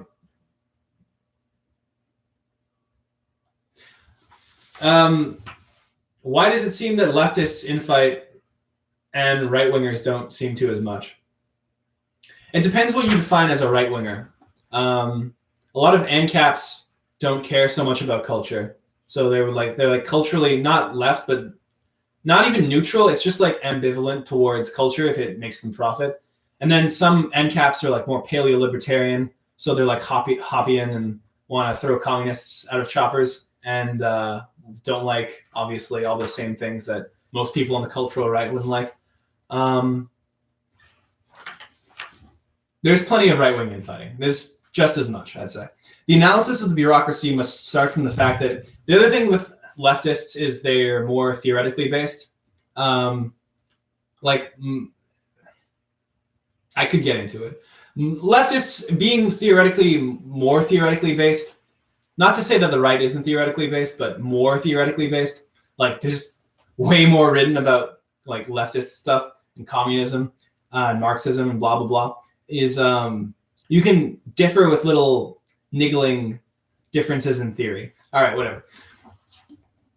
The most difficult aspect to understand is the behavior of the bureaucracy and the evolution of this behavior in relation to the world revolutionary vanguard and to ourselves. One cannot place oneself, by the way, left wing and right wing is like almost a meme at this point. Forget it. It is true, ignorance or uncertainty. How is it going to go? It is true that there are certain aspects which we cannot foresee, but we must know the fundamental laws which of necessity are going to determine the process and its principal phases. In order to know it, we must start from the vital centers which determine it. the historical social nature of bureaucracy. The analysis of bureaucracy must start from the fact that it is historical leadership, which, while acting as a class and in defense of interests which make it similar to a class, has neither the structure nor the social relations, nor the situation nor the category of a class. The role of the bureaucracy in history is determined by its role of the economy. As it is a question of the worker state, it has to extend its power on the political plane. One has to start from there if making an analysis. Why can't it transform itself? By reasons of its function in history, and not through any reason of theoretical or political incapacity. It has neither a legitimate past nor present. It cannot have a future. Because its role in history is completely unnecessary. It has nothing to justify its existence. Without a doubt, it exists and has power at its disposal. Nevertheless, it does not have a present, because it cannot structure any revolutionary theory, any culture, any program, or policy. This is where it is necessary to start, and the text of Trotsky on the subject, the revolution betrayed. This is the third time he cited Trotsky, which is fair. I mean, he's a Trotskyist, blah, blah, blah. In one of the most beautiful texts of the history of humanity after Capital. The bureaucracy must justify its existence, as it cannot do it by arguing about the historic necessity of its role. It seeks to do it by the power of its apparatuses. It searches as hard as it can, but it cannot find either program or theory or policy. It is conservative, passive, stupid, imbecilic. These are inherent qualities, but it is the bureaucracy of the Soviet workers' state and the social, scientific, and economic level attained by the USSR, its development, and that of the world revolution provokes the incorporation of new layers, no longer coming from the all-embracing, passive, conservative interests of the old bureaucracy. They are more secure. They feel as if they have a certain function in society. They feel that they are participating in the construction of society, but they do not have their own ideals. The future is not of bureaucracy. It is of the worker states and of socialism. The bureaucracy has no future. Even the layers have no future. If they had a future, they would build the program theoretically and politically. Since they don't have it, it is necessary to await interior struggles. But they cannot make the interior struggles in a revolutionary way, or they would hang themselves. They have to make the interior struggles because a new factor is added, which later and already now is a fundamental essential of the progress of history, which is the revolution. But then they no longer work as a bureaucracy. They already have one foot in the revolution, but not even these sectors are going to decide. What is going to decide is the combination of these new sectors, of the bureaucracy, part of the bureaucracy elevated through contact with the world. They will arise in China, in Cuba, and will be in a concentration of revolutionary tendencies. We are an inseparable part of this. But it is not necessary to wait for the bureaucracy so that it can formulate program and policy that imply the conscious development of the revolution. This is going to happen, but together with the interior struggle of the bureaucracy. This is why we pose the fundamental example to measure the progress of the political revolution, the interior relations of the Soviet Union. We measure the behavior of the bureaucracy in part by its external policy. But we say and we repeat, the bureaucracy can be more audacious in its external policy than in its internal policy. Because in its external policy, it faces capitalism, which it is preparing itself to overthrow. And there is no other way except to be more audacious. It finds obstacles that previously were not there. Previously, it was capitalism itself that prepared to overthrow it, but it coincided with it against the revolution. Not today. Today, capitalism has no chance of coinciding with the worker states. The cycle of agreements is closing. The bureaucracy this is why they say there's an external policy is a reflection of the internal policy, but not always an immediate successive continuation. At times there are contradictions. These contradictions exist and will always exist in the bureaucracy. Even under Stalin, how are they resolved? Either the external policy determines the internal policy, or the internal policy determines the external policy. This duality cannot exist in a pronounced and prolonged form. The bureaucracy can make conceptions externally, appealing for the taking of power in Italy. It does not prejudice a greater deal. On the contrary, it is the interest because it is increasing in force relation to the capitalist system, but not internally. So we measure it through the internal concessions that reflect Soviet democracy. I wonder if he didn't get tortured, would this be like more comprehensible? The independence of the trade unions, the functioning of organs of Soviet power, this is where it is necessary to put the accent. This is where it has to be measured to judge the progress of the political revolution in the workers' states. Otherwise, it is a mistake, an error, a perspective, the hope of the bureaucracy that can manage to understand by means of intelligence and reason. These are not the qualities of any bureaucracies, because intelligence and reason are not instruments for progress. When they are not used for progress, they are not intelligence and reason. It is not reason because it is not for progress. It is for bureaucratic interests. And it is not intelligence because it does not use the best which the human being has. It is a form of intelligence and reason for them, not as an objective history. These are the fundamental problems which have to be coincided and which are not going to be discussed in the coming stages of bureaucracy, which cannot form a revolutionary program because its function of history is unnecessary. The program formulated by Brezhnev, although very advanced in relation to the past, is made because he had capitalism before him, which sends people to the moon to liquidate it. I'm going to have to, wait. I feel like I've entered a trance of some kind.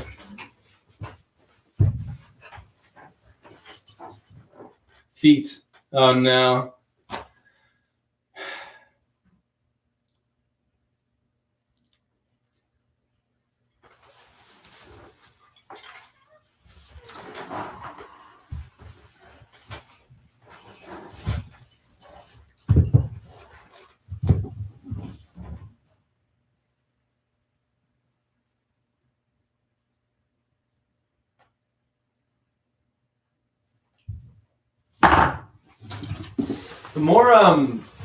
The more degenerate the chat gets, the more I feel the need to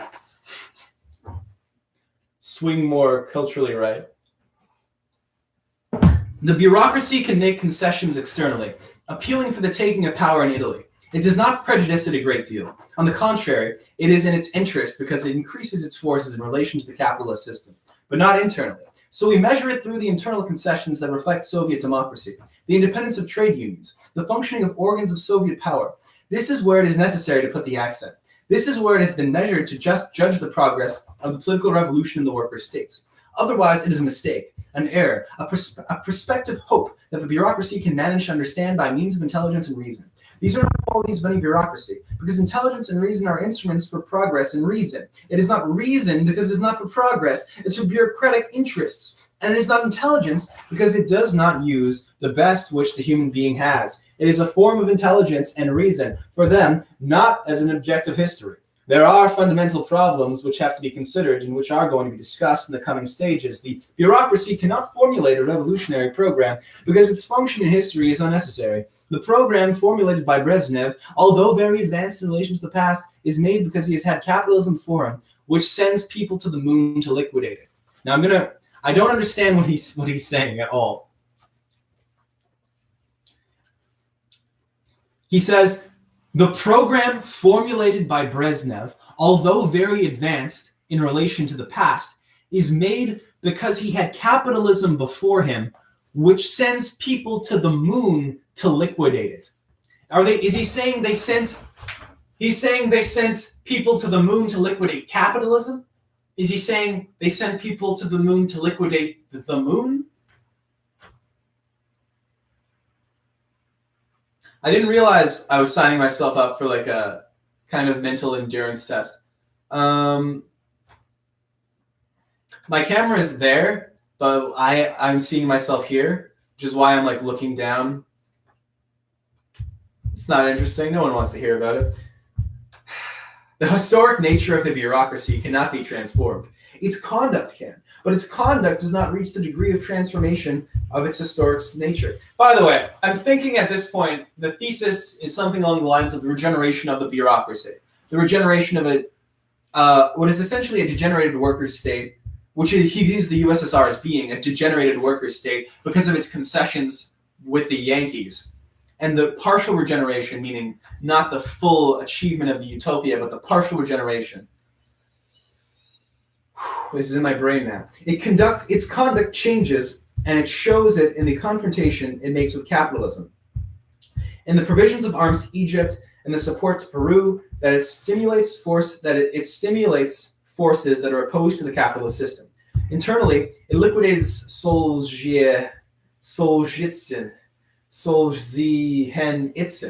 but it does not give independence to the workers' movement. It does not permit the functioning of the Soviets. And when it speaks of the regulation of the Soviets, it does not refer to Soviet functioning, but to functioning of the central Soviet organ, so that it can decide new elections, a new selection of candidates which approximate more to these layers of bureaucracy than are closer to the revolution. Page 48. There is no doubt that in all this process, sectors of the middle bureaucracy, some higher, but above all from the middle down, are stimulated and gained by the revolution. In capitalism, too, the church is disintegrated by the revolution. The bourgeoisie officers of the army are gained by the revolution. Layers and sectors are gained, it is certain, and the high layer of the bureaucracy, too. We take account of this to be able to place a series of influences within that of the bureaucratic function that permits of the elevation of the interior struggle to reach more elevated levels, sharp interior struggles, very sharp. To measure this same struggle is enough to seize the Sino-Soviet struggle. It is a tarnished mirror, not a clean mirror, but it is a mirror, and if you clean it a bit, you can see. I'm going to read that again. It is a tarnished mirror, not a clean mirror, but it is a mirror, and if you clean it a bit, you can see. We must take account of the fact that this is so incomprehensible isn't even a fault of it being old, because I did read parts of the Communist Manifesto, and it was actually a lot clearer to read. Probably because it wasn't an academic text. It was like a pamphlet that was given out. I'm holding these to different standards, and I shouldn't do that. The struggle within the bureaucracy is an unequal struggle. The bureaucracy enters the stage of history and internal conflict. The inter-bureaucratic struggle, Sino-Soviet, Yugoslav Soviet, Romanian Soviet, Czechoslovakian Soviet, together with the preparation for the atomic war, one for the reason of the reaction of the Soviet bureaucracy in Czechoslovakia was the atomic war. Yeah, it wants to enter the atomic war with a certain security for tomorrow. That's an interesting phrase. I want to have an atomic war, but also be secure about tomorrow. This preoccupation is the motivation by its interest in its domination of society. It is closer to the necessity of the workers' state. Stalin did not do this. Stalin was preoccupied to survive by containing the revolution. I'm starting to realize if I did a Twitch and I got banned off of Twitch, I wouldn't really care. But if I get banned off of YouTube, I would care. So if I read something which is far right, I'd probably do it on Twitch. The bureaucracy now feels that it can no longer hope for a new agreement with capitalism, but it is conscious of the fact that the final settling of accounts is approaching. Not because it wants it, but because capitalism is prepared. There is no chance for conciliation with capitalism, so it tries to be ready for tomorrow. It is a historic calculation through bureaucratic, not revolutionary interests, but since it can no longer sustain itself in the camp of conciliation with the capitalist system, it has to do the socialist camp. If it does with the program of revolution, it must share the power of the proletariat. That is why it is going to respond with the atomic war, which it hopes to smash capitalism and prevent the revolution. These are bureaucratic calculations, but at the same time, the world processes of the revolution escapes the control of the bureaucracy. It cannot dominate it. The process in Italy and France and England and all Latin America, parts of Africa, the Middle East. This is like the 8th time he's gone over all the different parts that are worker states. He just loves like all the different ones. Fair. That's his whole shtick, international socialism, as opposed to the national socialism. I need to stop talking. In a certain way, not completely, but in a certain way, it sees itself obligated to follow it so as to be in alliance with it, to awaken forces which it feels are going to be necessary to face capitalism. In this calculation, the bureaucracy includes a capitalist system. In this calculation, the bureaucracy includes a very high percentage of fear, of importance, of impotence, and inescapability. He mentions impotence a lot. I wonder if J. Posadas was getting laid. It does not have security in the future. It does not know what is going to happen during and after the atomic war. A Posadist GF would there's probably some like nuclear bomb explosion jokes. The bureaucracy enters the atomic war without program. Trotsky entered the inter-imperialist war saying, within 10 years, we will be millions, which means to say that he had the logical perspective of what was to follow. In conditions where the precise course cannot be determined, Trotsky foresaw it. On the eve of the atomic war, the Sino-Soviet conflict arises. They spent 3 years in Czechoslovakia, and the bureaucracy still would not dominate the crisis of the Czechoslovakian worker state. They could not dominate it. In Poland, they had to yield in 1956 and install Gomulka. And now they throw out Gomulka after having supported him. The bureaucracy cannot foresee. If it cannot foresee now from 1 month, it cannot foresee the course of war, much less. Hence, its fear and the extension of its links seeking support in the world proletariat, it has to do because the roots from which the search for the agreement arises are in the world worker state. Previously, too, they came from the worker state. Previously, they sought alliance with capitalism. Now they cannot because capitalism gives nothing to ally itself to. Capitalism gives nothing to ally itself to. I don't know about that. The world revolution outside and within the worker state progresses in spite of the containment of the Soviet bureaucracy and the state of the containment of the Soviet bureaucracy and communist parties. In spite of the containment of the communist parties, the rest of the world outside the workers' parties and the rest of the world, the revolution develops in movements not led by communists. The influence the communist parties, the communist masses, and the worker state gives a catastrophic image to the future bureaucracy of a process which it cannot dominate. It is enough to see the literature of the Soviet bureaucracy, this timidity and vacillation which they face in progress. We're on page 50. We're on page 50. Page 50. And guess what? There's 5 more pages left. Quick break. Look at this. They've got this weird little leaflet attached to the book. I'm positive, by the way, no one has touched this book in 20 years. Wherever we got it from, it was just sitting there for probably at least 20 years. And it was like, yeah. But anyway, there's this Trotskyist press that shows all these different places around the world. Spain, Uruguay, Marxist, Review in Arabic, inshallah. Mexico, East, Italy. Fellas in the chat. Remember your common enemy here. How you? If you guys are at each other's throats all day, then we're never gonna get anywhere. You gotta team up. Jeez, I don't want to see any infighting here. Capitalism cannot profit from such stages of passive general strikes, but it gives it a historical time.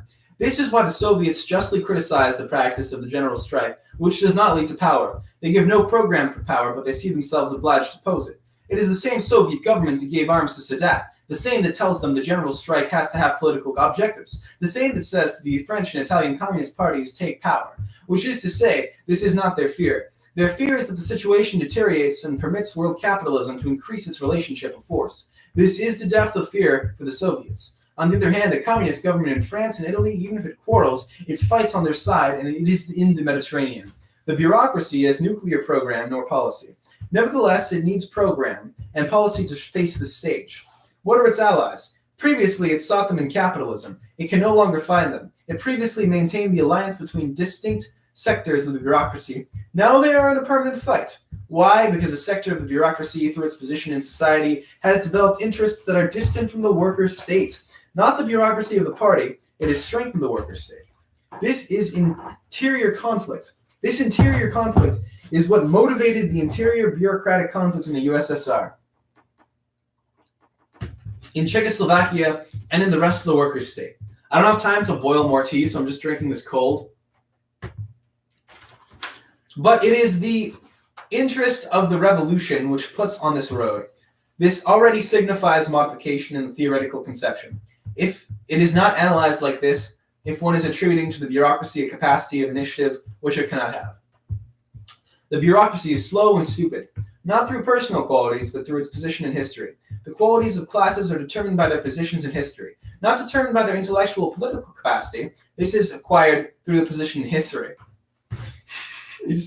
Sometimes I think I read something twice and I made a mistake, and then I realized he just says the same thing like 3 times. But since the worker state is no longer a state of exploitation, because it combines bourgeoisie distribution with socialist structure and objectives, it is no longer strictly determined by the economic function, but by the social and political function.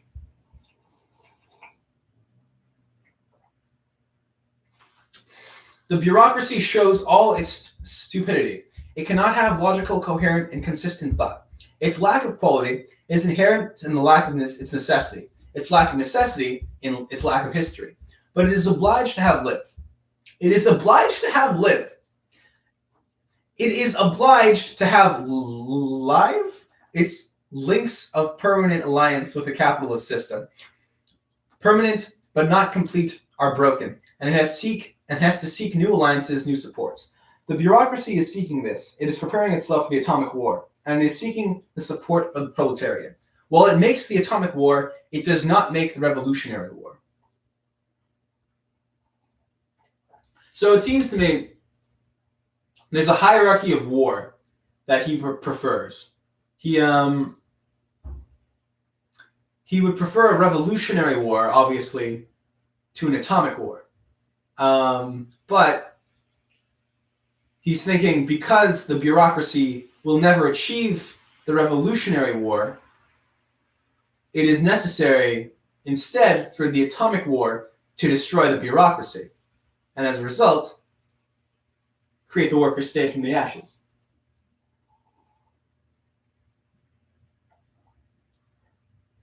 Yeah, I can see it. The bureaucracy says, if the atomic war comes, capitalism will lose and socialism will triumph.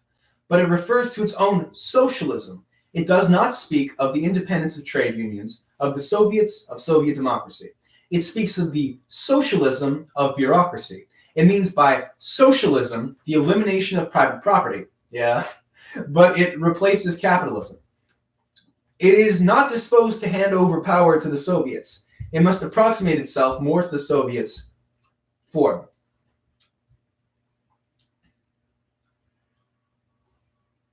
I will assign mods next time. I didn't even think about that. I don't know how to run a live stream. I think this is pretty clear at this point.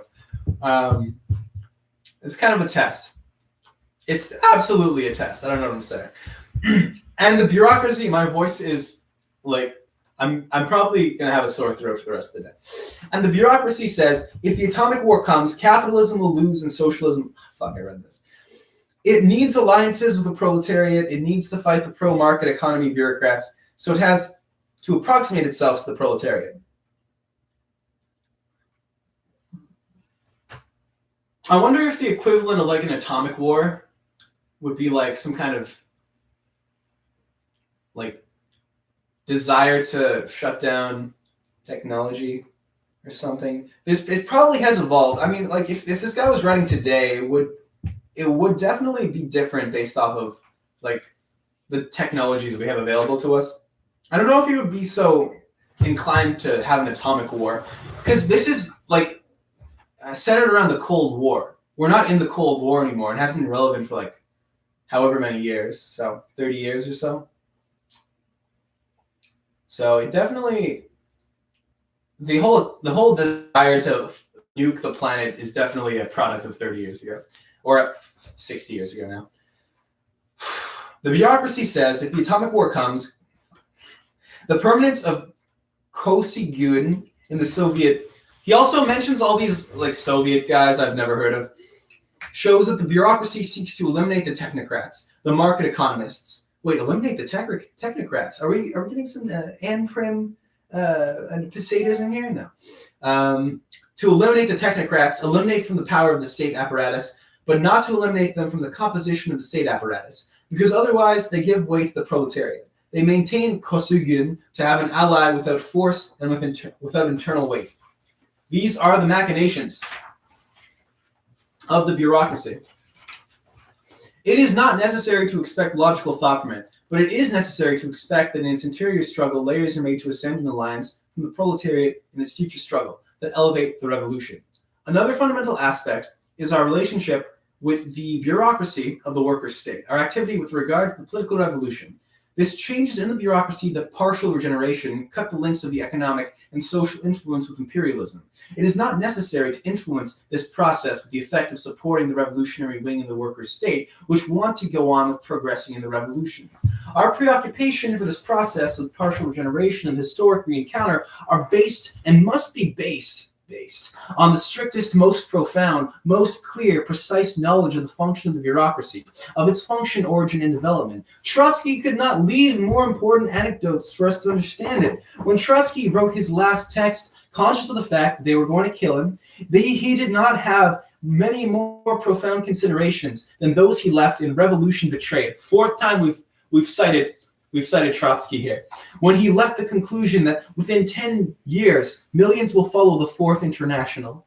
He did not pose the future of the USSR and the bureaucracy, not because he was imprecise in his perspective, but because he did not know what form it was going to develop. I wonder how many Trotskyists there actually are, like, worldwide now.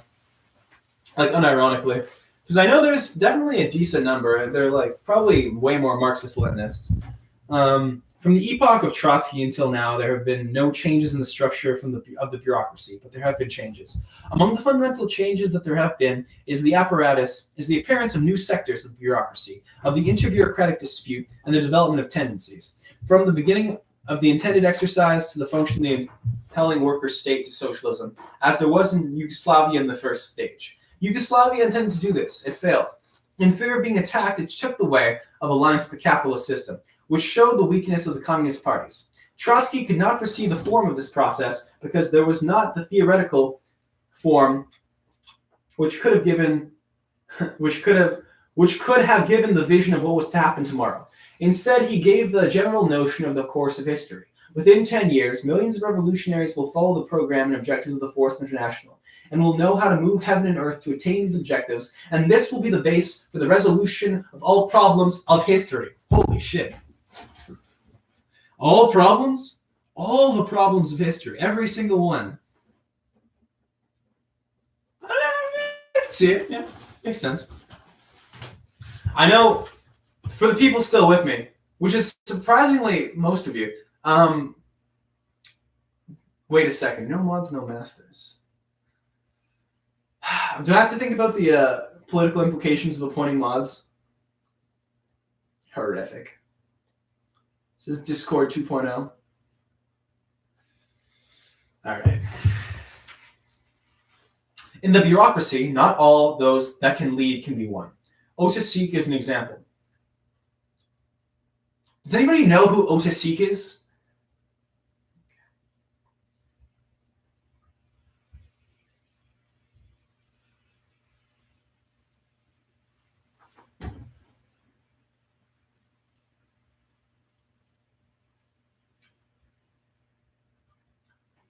This dude not only wanted war, but thought it would happen. Right? Yes, that's an accurate way of putting it, I think. I wonder what happened first. Did he want the war to happen first, and then he was like, "Well, it's going to happen. I may as well go with it," or was it vice versa? Was he like, "Oh boy, I sure hope a war happens," and then he's like, "Wait a second, a war might happen." Yeah. What came first, the nuke or the or the desire for death? In the bureaucracy, not all of those that lead can be won. It is not a transformation, but a utilization of bureaucratic layers. These are not going to decide history. Without the struggle of the English, French, Italian proletariat and of the Latin American masses in Chile, Bolivia, and Peru, the Kosygin wing would be stronger than it is now, and the actual conciliatory policy of the Chinese could have been made for years. But the world process of the world revolution influences within the worker states and is one of the essential bases for the deterioration of the bureaucratic apparatus. Otisik was thrown out by the world revolution. Does anybody know who Otisik is?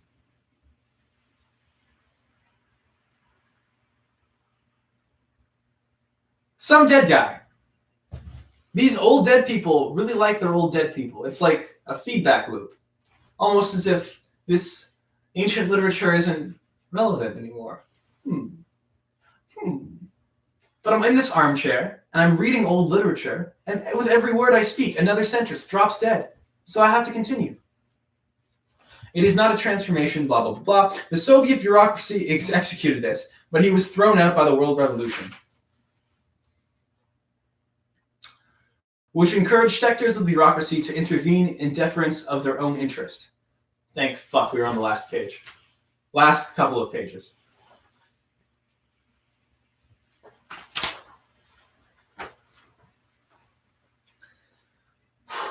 The bureaucratic process germinated tendencies and interests which affect the worker state. Dubček and Otisik are the expressions of the internal bureaucratic struggle. They are not the result of small cliques, but they are the consequences of the bureaucratic functioning of a whole stage of history where the market economy, made by them, created, originated, and developed this wing. As this wing threatened the structure of the worker state, the bureaucracy liquidated it. This shows how far this dispute in the bureaucracy has gone. Fuck it. I'm just going to look up Odyssey. Out of curiosity. Oh, it's a white dude? Oh, he was Czech. I was totally expecting that to be like a Chinese guy. Odyssey. Died in 2004. His Wikipedia page is very sparse. Political career. What was his ideology? Third way. Uh-oh. No, Marxist-Leninist theory in modern industrial society. He wrote a book called The Third Way, which is implicates and stuff. For a humane economic democracy, the communist power system, economic system, humane economic democracy. Essentially a liberal. Okay.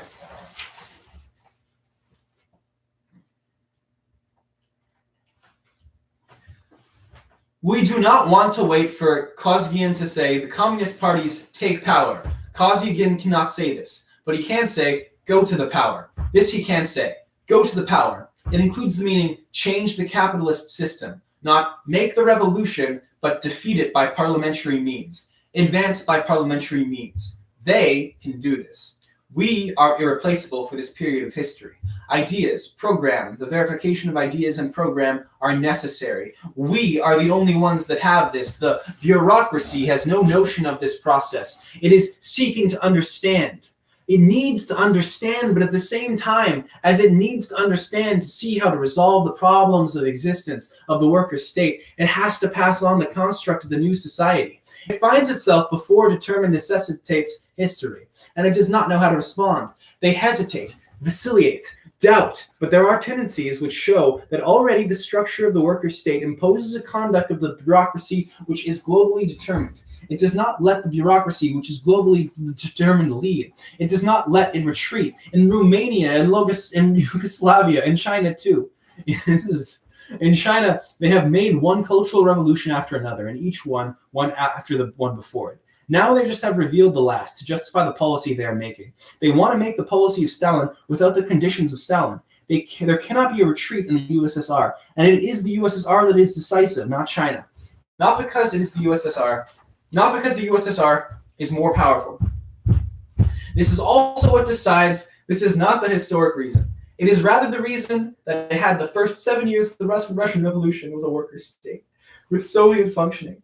It is the most concentrated, most logical, most powerful economy.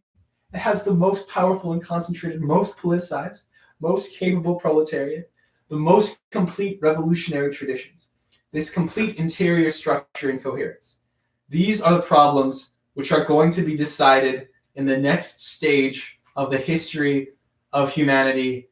J. Posadas, 27/8/71, printed and published by the Revolutionary Workers' Party, the Trotskyists, British section of the Fourth International. We're done. We are finished. We completed all of this essay. All 55 pages of this essay.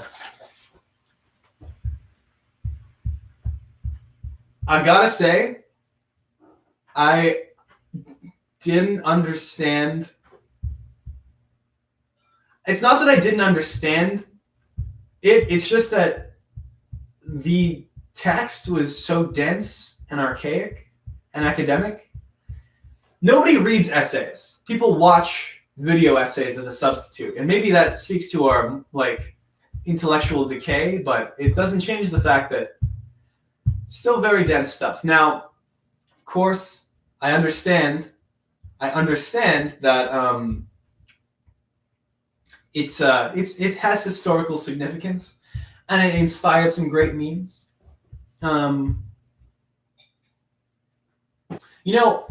I think this was just probably, there was probably better text that went more into the alien side, the war side.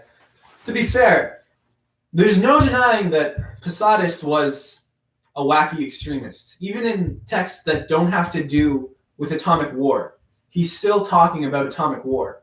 He's still talking about the not so much. He's not so much saying, "Let's go to atomic war." He's not saying, "Let's literally start a war with capitalists atomically and then rebuild a socialist state from the ruins, because that's the only way we're going to get rid of this bureaucracy." But he's implying it heavily. And it's admirable. It's admirable. And it is a shame we don't have thinkers like this in the 21st century. We've lost out on a lot by not having people who can unabashedly say they want a nuclear war. So rest in peace, Jay Posadas. I mean, you didn't deserve what you got. All right. I'm not 100% sure if I'll do this again. Do you have give me suggestions for what to read? I'm open. I'm all ears. The theory of oligarchical collectivism. I'll type that in. The theory of oligarchical.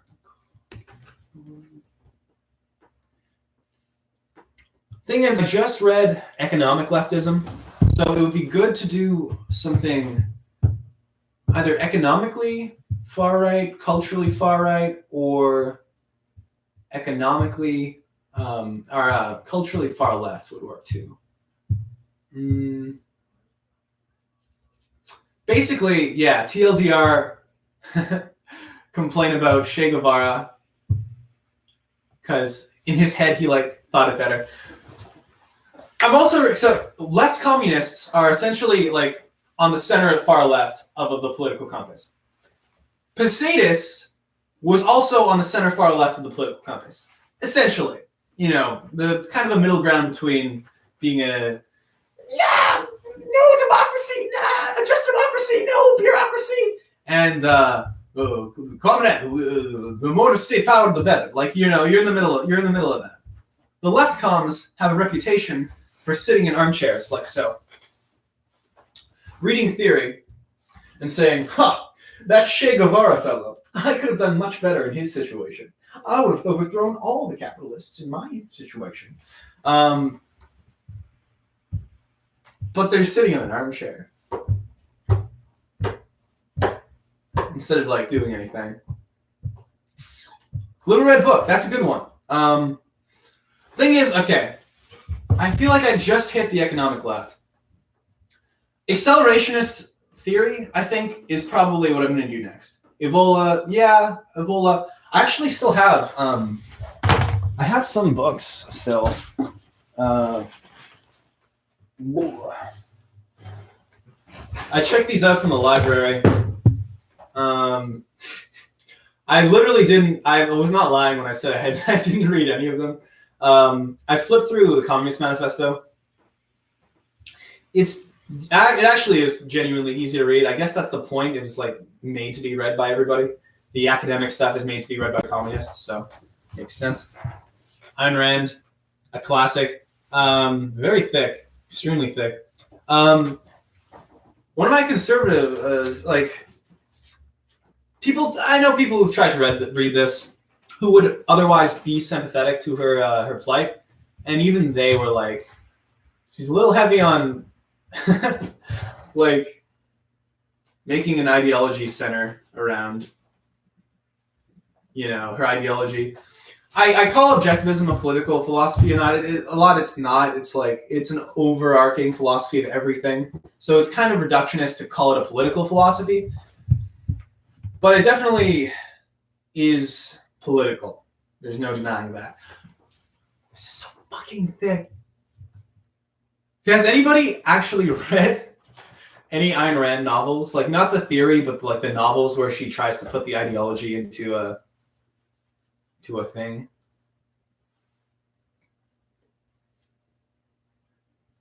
Pinochet didn't write any books, did he? Red Cloud? I've never heard of that. I'm gonna write that one down. Red Cloud. I'll write down before. Like I've definitely like the bread book, obviously. Mein Kapital. You should read what Marx has to say about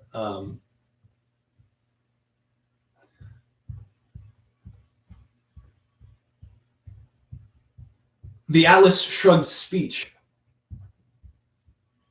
There's a speech? I confess, I'm not too well caught up with Ayn Rand. I'll probably end up reading Hoppe for anarcho-capitalist stuff. I know some ANCAPs Hoppian, but they probably agree with like 99% of what he's saying anyway. And he has interesting takes on the degeneration of everything. Red Cloud. Red Cloud, I'm looking up Red Cloud, I'm getting a person. A leader of the Oglala Lakota from 1968. Oh, interesting. He didn't read anything, did he? Okay.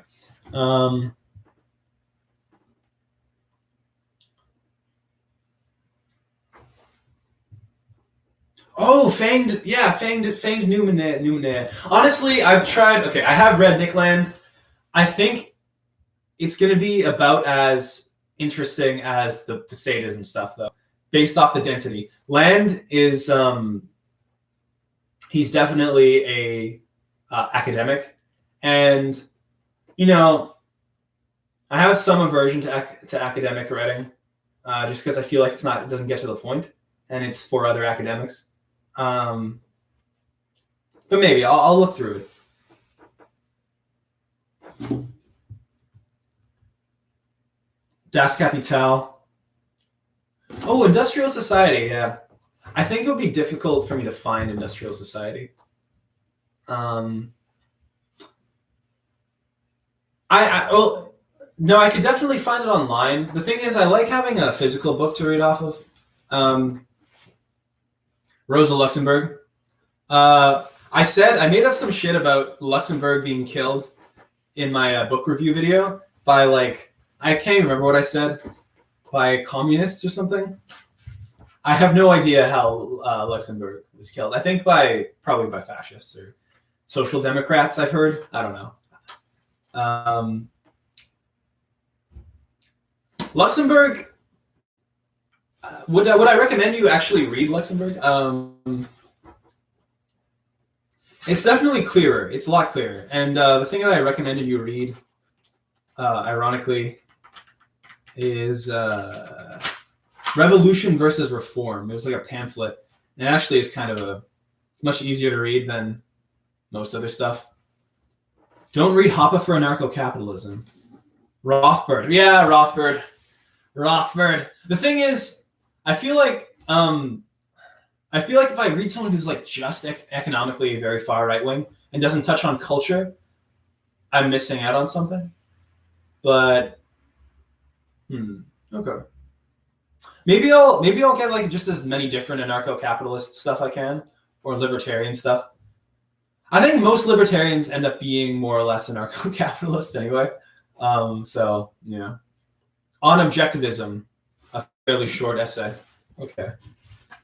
Do that. On objectivism.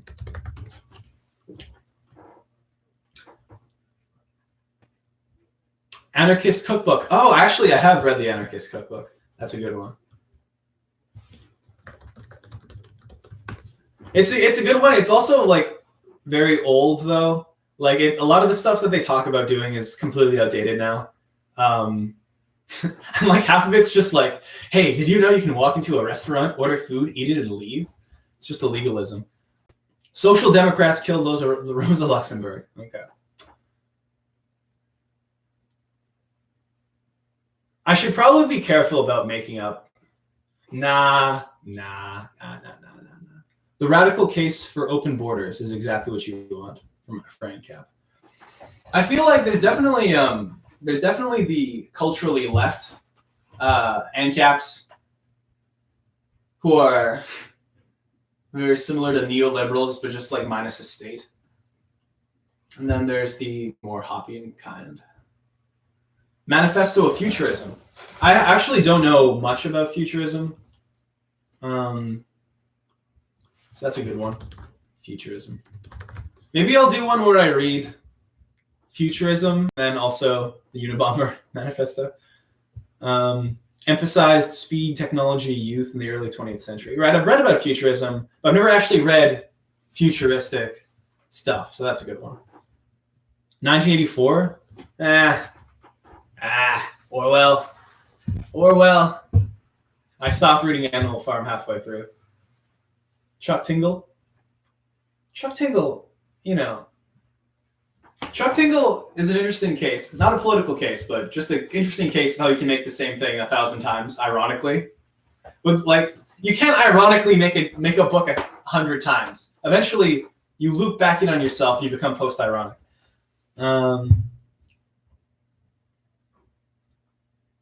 Just read a textbook word for word. Yeah. Chugamimis. I'm gonna look that up. I'm 99% sure. Being fucked with there. Oh, interesting. Chugamimis is actually a book written by in Roman times. Is that 1200 BC by Chugaminor, and it advocates for a radical reconstruction of the human form, a precursor to transhumanist thought. Interesting. Okay, Chugaminis. Yeah, cool. I just made all that up. Chomsky, read some fanfics about you. I think what I'll do is for the left anarchist stuff, I'm going to compile Chomsky and Kropotkin, and I'll try to get as much of it as possible in the same space, because a lot of it, there's not a lot of I at least in my view, I haven't seen a lot of left libertarian infighting. So unless I'm mistaken, anarcho-feminist literature, that's something. Oh, and crypto-feminism, I'll look into that. Doctrines of Fascism, yep. Doctrines of Fascism.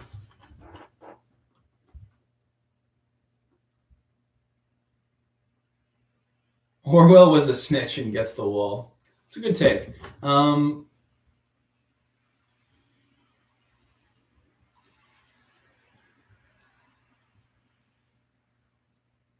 The God Delusion. That's some centrist bullshit right there. All right. I think I've got a pretty decent. I've got a decent amount of things to think about. I don't know when I'm going to do a stream again. Probably not for a while. This is just a test to see if I could do it. All right. As thanks for sticking with me, we can do a question and answer period. I'll try to respond.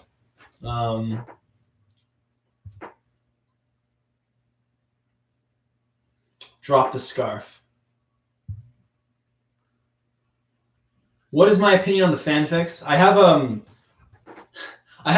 a video coming out on the whole people sexualizing me thing. I'll release it either tonight or tomorrow. There's a lot to think about.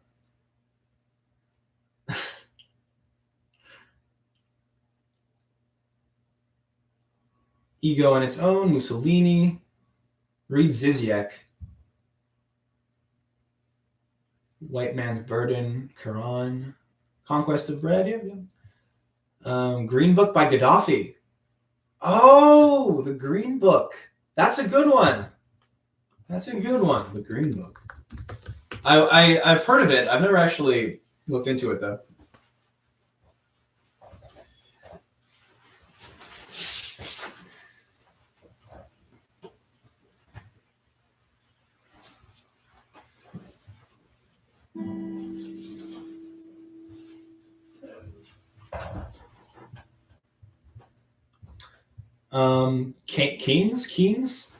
Keynes, do I look like I read Economics 101?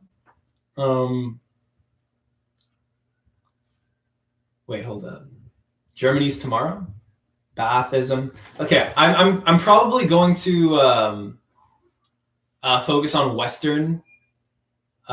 Westerners probably, just because that's my bias. So, yeah. Nick Fuentes slays Catboy Pussy. Homo nationalism is real and valid, and we shouldn't be going against our extremist comrades here. Don't scam me. Read my super chat. I don't know how to read super chats. Like, is there a way to like get them all in one area? I don't have to care about this. I can super chat myself. Interesting. Drag is the son of Jordan Peterson. No. I'm descended from a long line of political extremists. On my mom's side, it was the wife of Hitler, and on my dad's side, it was Che Guevara. So, yeah. Is it worth being a political YouTuber? That depends very highly on if you like politics. Do you think people of competing ideologies can unite against centrists? Genuinely, yes, I do. And I think you're not going to achieve anything unless you do, because there's too much push and pull, and it's not directed at the status quo, it's directed at the exterior of the status quo. If there was a unification of the perimeter around and then focused in the middle, and if you spend time in spaces that are like not outside the status quo, and you spend a time like in as many spaces as you can, then you start to realize there's a lot of very similar stuff going on. So yeah, I mean, all anti-centrism is it's just the acknowledgement that there's a lot of similarities between certain groups that seem to be diametrically opposed, and if you were to work through those similarities, you could probably achieve a lot more for both people than the people whose aim is to maintain the status quo. Read my super chat. I don't see any super chat. I think the super chat like pops up for like a minute and then it goes away. Thoughts about sexual dreams with Julius Evola?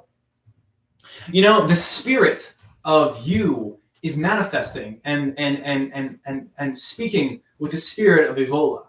Perhaps you can look into some Stalin. Oh, that's true. Stalin did write some stuff. You know, I never think like dictators have time to write books, but apparently all of them have. Play the guitar.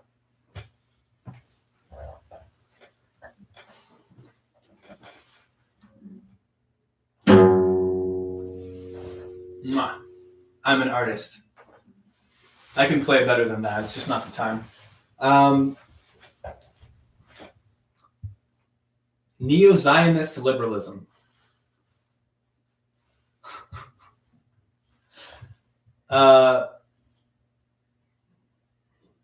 Feudalism. Okay. Are there any good feudalist books or like monarchy books? I don't know if like, is there a book that's like advocating for feudalism? What are my views on Windows?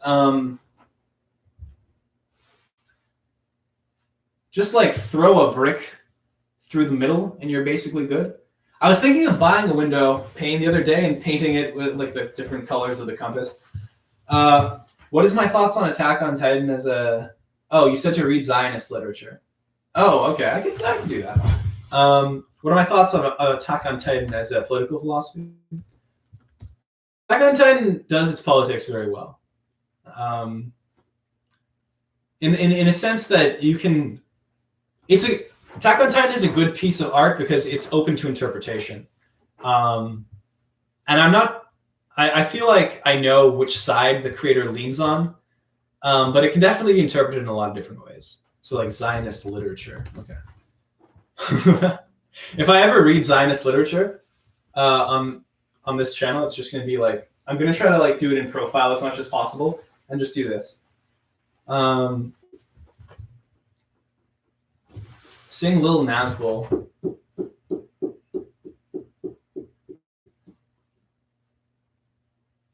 I would need my friend here who plays the I don't actually know how the instrumental of Old Town Road goes. Conan the Cimmerian. I'm 90% sure that's not ideological. I said read Zionist literature. Okay. Eco-fascist. I don't. Is there any neo-feudalism? All right. I've got enough stuff. Thank you for being here. I appreciate you all. Is there anything I should do before I go? Do you want me to say anything before I go? Anything to end this on? I'm really surprised there's so many people here.